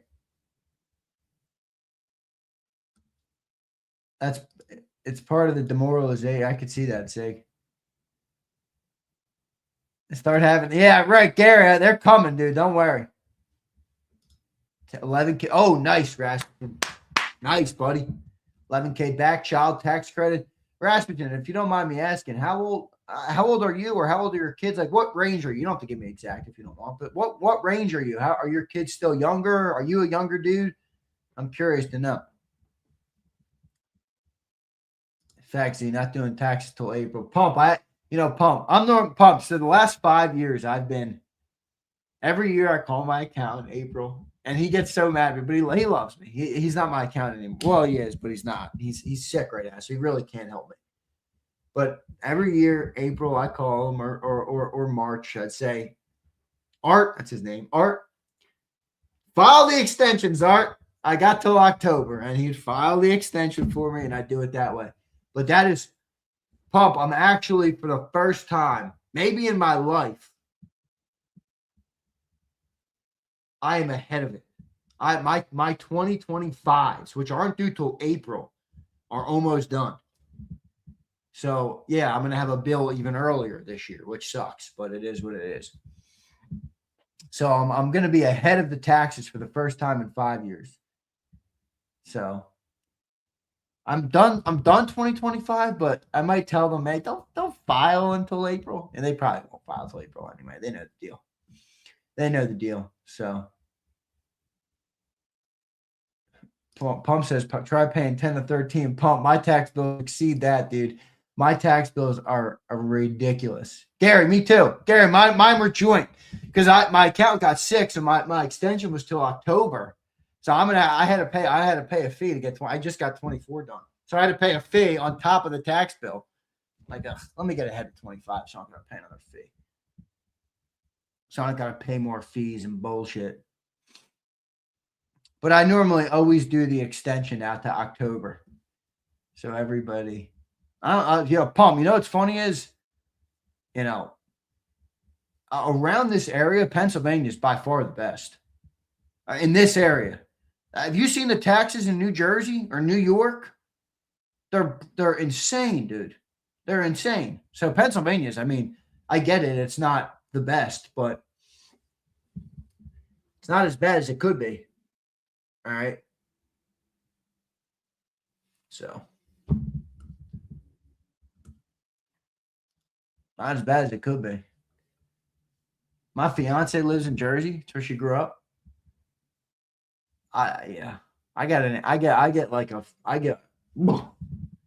New Jersey took what from your tax? New Jersey costs what? What? It's crazy, man. It's crazy. New Jersey's nuts. New Jersey's terrible. New York is insane. They're all crazy, dude. Taxation is a bunch of bullshit. Still got potholes every time I drive through the city. Come on. What are they doing with all this money? By the way, I got 5 bills racked up from Broad Street. Is anybody driving Broad Street? Please, I hope somebody can relate to me on this bullshit from Broad Street. Is anybody driving Broad Street right now consistently?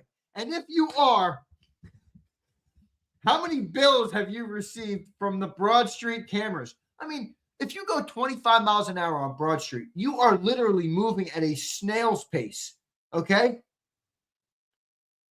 25 on Broad Street, it's not possible. And now they're sending you camera tickets if you go over 30.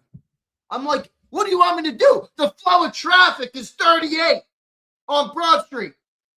If I got 4 tickets in the mail, $100 a pop. I'm going 33 miles an hour. I'm like, are you on Broad Street? You can't go 25 miles an hour on Broad Street. Oh, it's a royal nightmare. No, and it's also a racket by the Philadelphia Parking Authority and the city of Philadelphia. It's a complete and utter racket. I didn't pay it, Flex. Fuck off. I didn't pay it. I'm waiting because they probably have so much shit backed up in the courts. I won't hear from that for years. I mean, it's insane. I got four of them right now. And I think I got more coming because I was on Broad Street this weekend. Oh, it pisses me off. They just did it, CZ. It's new. These new tickets on Broad Street, they put in cameras and it used to just be whatever.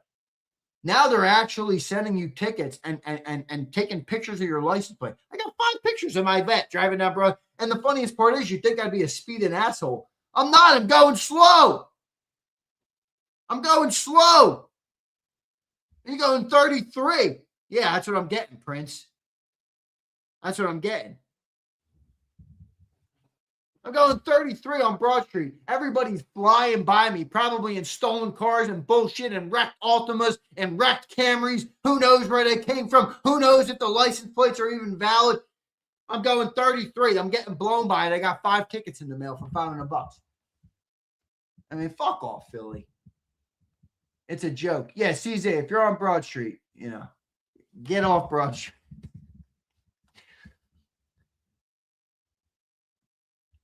It's brutal. Exactly, Sig Lord. It's never enough. The wrecked Altimas, dude. I'm convinced that the literal breeding ground for wrecked Altimas in all of the world might be the city of Philadelphia.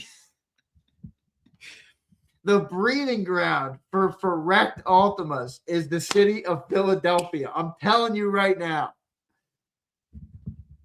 Yeah, it is that shitty ass mayor. I met her too. She was very nice to me when I met her. But yeah, shitty ass mayor. Yo, Flex, isn't the mayor of Philly always shitty? I mean, seriously. I mean, you could go back to Mayor Nutter, Mayor Kenny. He was horrid. Jim Kenny. He was the St. Joe's prep guy. He was tragic. He was legitimately tragic. He was worse than Parker. I'm telling you, he was worse than Parker. Kenny, he was awful. Jim Kenny, he was so bad. He was terrible. Parker's terrible. They all suck, dude. They all suck. They really do.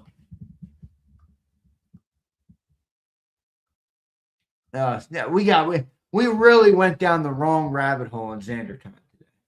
Taxes and fines and bullshit from the city. Randall was all right. He was further back. And I remember Nutter Nutter was like, when was Nutter in? Because he was a St. Joe's prep guy too, I think. Mayor Nutter.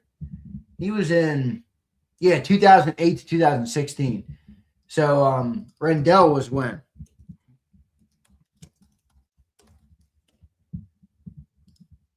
Yeah, he was 92 to 2000. That was early. That was too early for me. I was born in 98. Did Rasputin ever answer me about what age he is? Rasputin, are you born in 98 too? Damn, you're young and you already got kids. I got to speed it up here. I want 10 of them. I want 10 kids. What do you think, guys? 8 kids, 10 kids, 6 kids. Give me as many kids as God will bless me. Oh, 44. All right, I got you. Here's Pump. What up, Pump? Don't worry, Z. Parks Frazier is the answer to all our problems. Brother, Philly sports is down horrendous. Philly's AARP care squad and campaign. Yeah, it's no good. It's no good, man. It is no good. Pump, I'm with you, brother. It's no good. That's a lot, Z. Flex, I can handle it. Give me the kids. Bust your guns, Z. Prince, no Diddy. Better start soon. Don't worry, I'm 27, but my beautiful fiance, my new rule is like, I'm 27, but my fiance is several years younger than me. So I actually go off of her age, not mine. Like I'm more like I view it as all right, we're her age. I don't know if that's a good way to do it, but that's how I do it. All right, that's how I do it. I go off of my fiance's age. So we're good. We're still early. We're still early.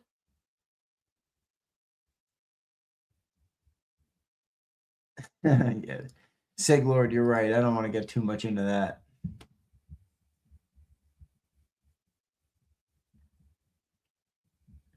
You like Red? He was an Eagle Honk. He was on the post-game show. Don't you remember when he was on the post-game show?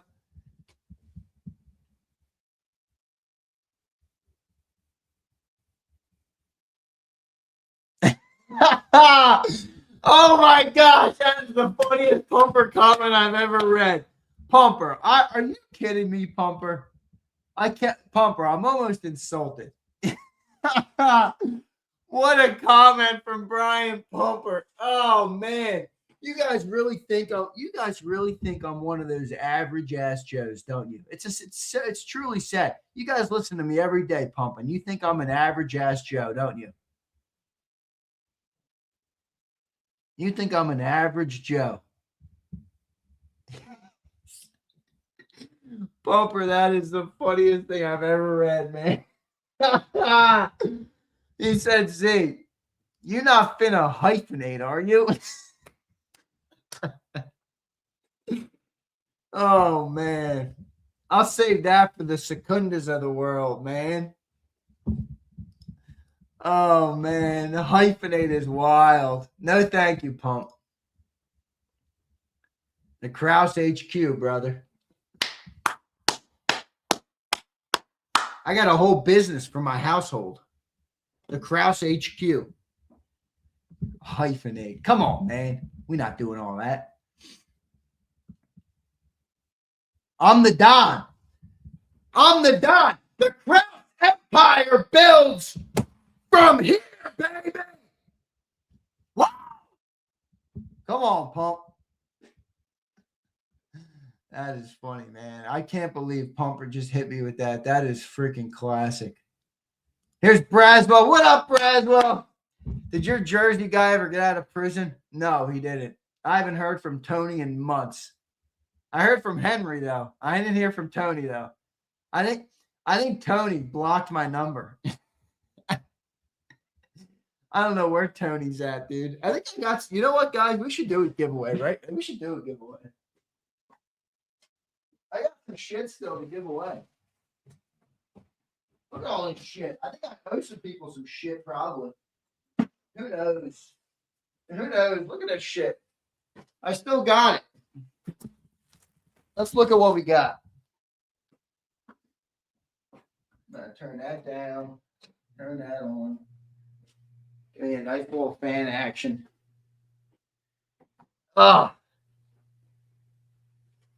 Oh, that is so funny that Pumper asked for that. I can't stop laughing at that. That is such a classic comment. Oh, man. Here we go. We got Brandon Howard still here. Somebody won this. I forget who. You guys got me all mixed up, man. I gave you too many parameters. Jalen Hurts XL. I thought somebody won this. No? Maybe not. Here's small Jalen Carter Flex. Is this you? Were you a small? Were you a small? Let me see. What of these is already taken? No. Eduardo, you're getting the Goddard, dude. Eduardo, you're not getting Barkley. You're getting Goddard. That's what you want. You said, nah, fuck your Goddard jersey, dog. This dude's a Kansas City Chief at this point.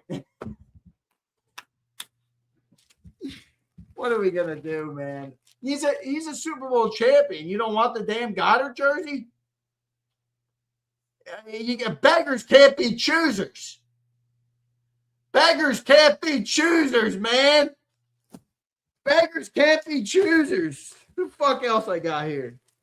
Jalen Carter, small. Another Jalen Carter, small.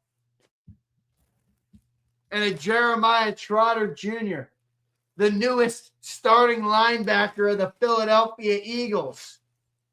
Jeremiah Trotter Jr. Yeah, see, I'm going to start giving them away to these people. I got your Diana jacket. Don't worry, 18. Come pick it up. I'm not driving it to you. I'll keep the JC small for you. I don't think anybody won this Trotter one. What else I got? Look, I got a JAKIB Nation tee that's never been worn. It's a size large. You want it? Who wants it? It says JAKIB Nation on it. I got that. What's this? Eagle shirt, Super Bowl champions. Size medium.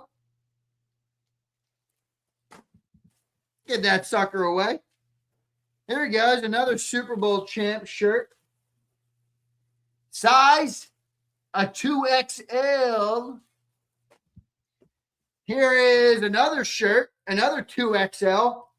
Super Bowl champs.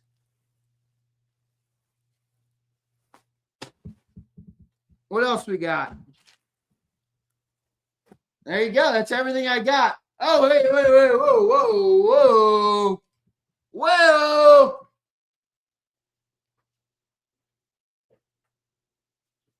Wait a second. I got these badasses. What else I got? I got these two. Who wants a hat? I got these. I got two of these. Now, these are dope. He's got the LIX champ. Man, it doesn't hit the same anymore, right? We're not the champs anymore. Fuck. Still hits, though.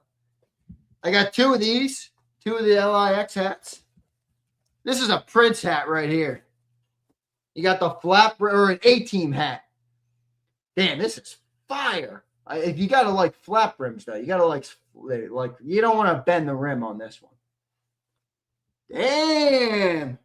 I'm on that Brian Pumper life. Woo! That Brian Pumper life.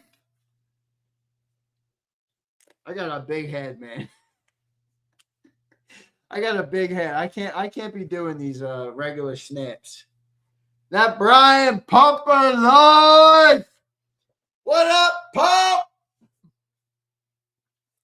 Please, if you drive to my house, I'll give you some of it. I don't want this shit anymore. Get it out of my studio.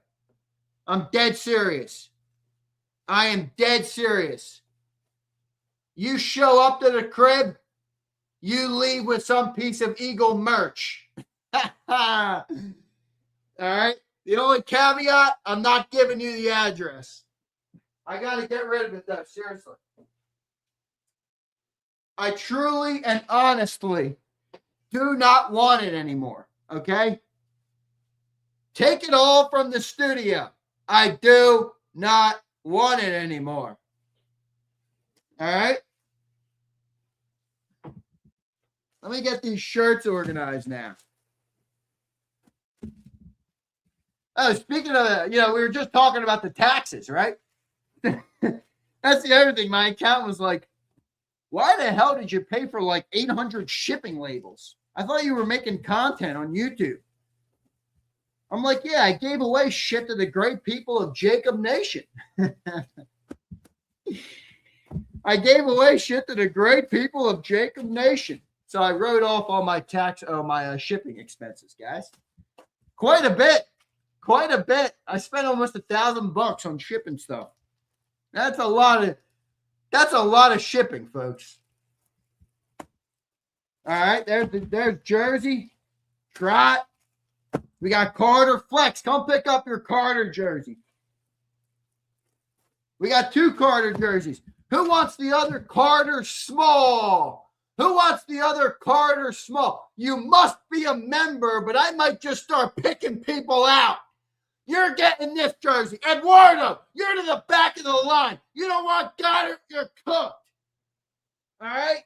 The dictator is back. The Goddard is a highly coveted jersey. Goddard. Jalen Hurts, #1, baby. Who wants that? The Saquon XL Super Bowl. I might give this to my boy Braswell. I think I owe my boy Braswell. He's a big supporter. He has been for a long time, too. Tyler, thank you, brother. I know I sent you something earlier this year. Here's another shirt. I already had that. All right, so we got I got 5 hats. 5 hats. 1, 2, 3, 4, 5, 6 jerseys. 1, 2, 3, 4 shirts.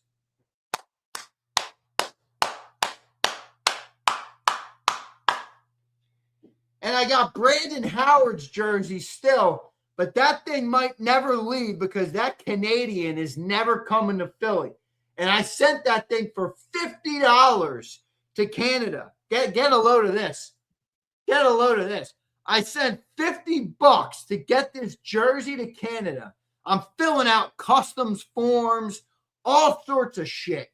And guess what happens? Customs says, no, thank you. We're not sending this to Canada. Send it right back to me. And the story of the Brandon Howard jersey with the Zander note in there, this thing has been alive for like 1.5 years now. 2 years. If you can believe it. All right. So we did a lot of giveaways, though. I don't think I did as many as I wanted to do this year. But when I saw the taxes, I felt a little better. I'm like, damn, I spent almost $1,000 on shipping. What the hell? What the hell? All right, let me organize this now.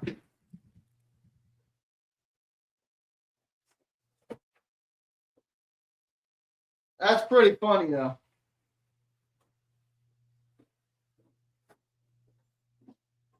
That's pretty funny.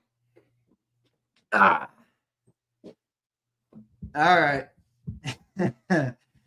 This shit sounds like an auction. Bida-ba, bida-ba, bida-ba, bida-ba. Going once for $50. Bida-ba, bida-ba, bida-ba. Going twice for a $65 super chat. Bida-ba, bida-ba, bida-ba, bida-ba, bida-ba. Going $75 on the super chat. Bida-ba, bida-ba, bida-ba, bida-ba. That's $100 super chat. And you get the Jalen Hurts jersey. Oh, man, Prince. You got me doing the bid to buy thing, man. I could have done an auction. If I really practiced at it, I could do the auction. I could do that. Oh, man. All right, let me get out of here. Let me make sure I got all my super chats. I mean, Leon, in the middle of a show, Leon hits me with a Waffle House question. Oh, man. All right, guys, I'm out of here. I'm out of here. I'm talking about taxes. I'm talking about jerseys. I'm talking about freaking everything. Kids, I'm out of here. You guys got me stressed. My accountant's about to call me. I'm going to hit him with a bit of blah. Oh, man. Zander, thoughts on the gym? What the hell does that mean? What do you mean, Sig? Thoughts on the gym? The gym is probably a good place to spend time. But I haven't been in a little bit. I've been working too much. I used to be dedicated. If you guys ball with the ball is banging, memories. I used to be yoked. No joke. I was fucking chiseled in college. When I left college, I walked out of there like a statue. You guys are telling me I'm walking into a trap, aren't I? Oh, I would prefer a home gym. Are you kidding me? I got every Joe Schmo smelly and sweaty and fucking. I can't get some privacy. I can't go sit in my sauna by my. I'm getting my own gym. Let me go to the public LA Fitness and gossip with fucking Billy and Timmy. I don't give a shit about Billy and Timmy. All right? I'm building my own gym. Yeah. I mean, the amount of dudes that want to talk in the gym is insane. Leon, don't be that guy. Walk around the gym and you're like, oh, I want to talk. Yo, I'm here to lift weights and go home. All right? I got life. I got shit deal. I don't need your life story in the sauna. All right? I don't need your life story between sets. Okay? I don't need to hear about your daughter's soccer game, all right, while I'm bench pressing. Thank you very much. This is maybe I'm too blunt. Maybe I'm just that guy. Okay? I don't know that. Maybe I'm the curmudgeon. Who knows? I'm not like this. I'm not like the type of dude that wants to talk about everything all the time. Some of these extroverted people, they want to talk about everything all the time. They want to give me the warm greetings and dude, I'm good. All right. Let me walk through the gym. Let me go and lift a weight. Let me do what I got to do. And let me go home. All right, man. I'm out of here. The same, Flex. I don't want to talk. Please. Good to see you. I don't want to talk. The worst is like when you see someone you knew from like high school or college or something, like somebody from back in the day you haven't seen in a long time, and they like spot you from across the gym and they're like, you're like, good, bro. You stay the fuck over there. Oh, man.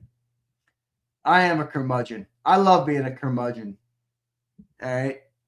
I love my curmudgeonness. All right, I'm out of here. Love all you guys. Yo, think about this. Who wants one of the jerseys? Eduardo is off the list. Eduardo, you're no longer a winner. Cross him off the list, Walter. He won't take the Goddard jersey. The guy's cooked. He's cooked. All right, let me get out of here. I love all you guys. See you next time, everybody. EAGLES. Eagles.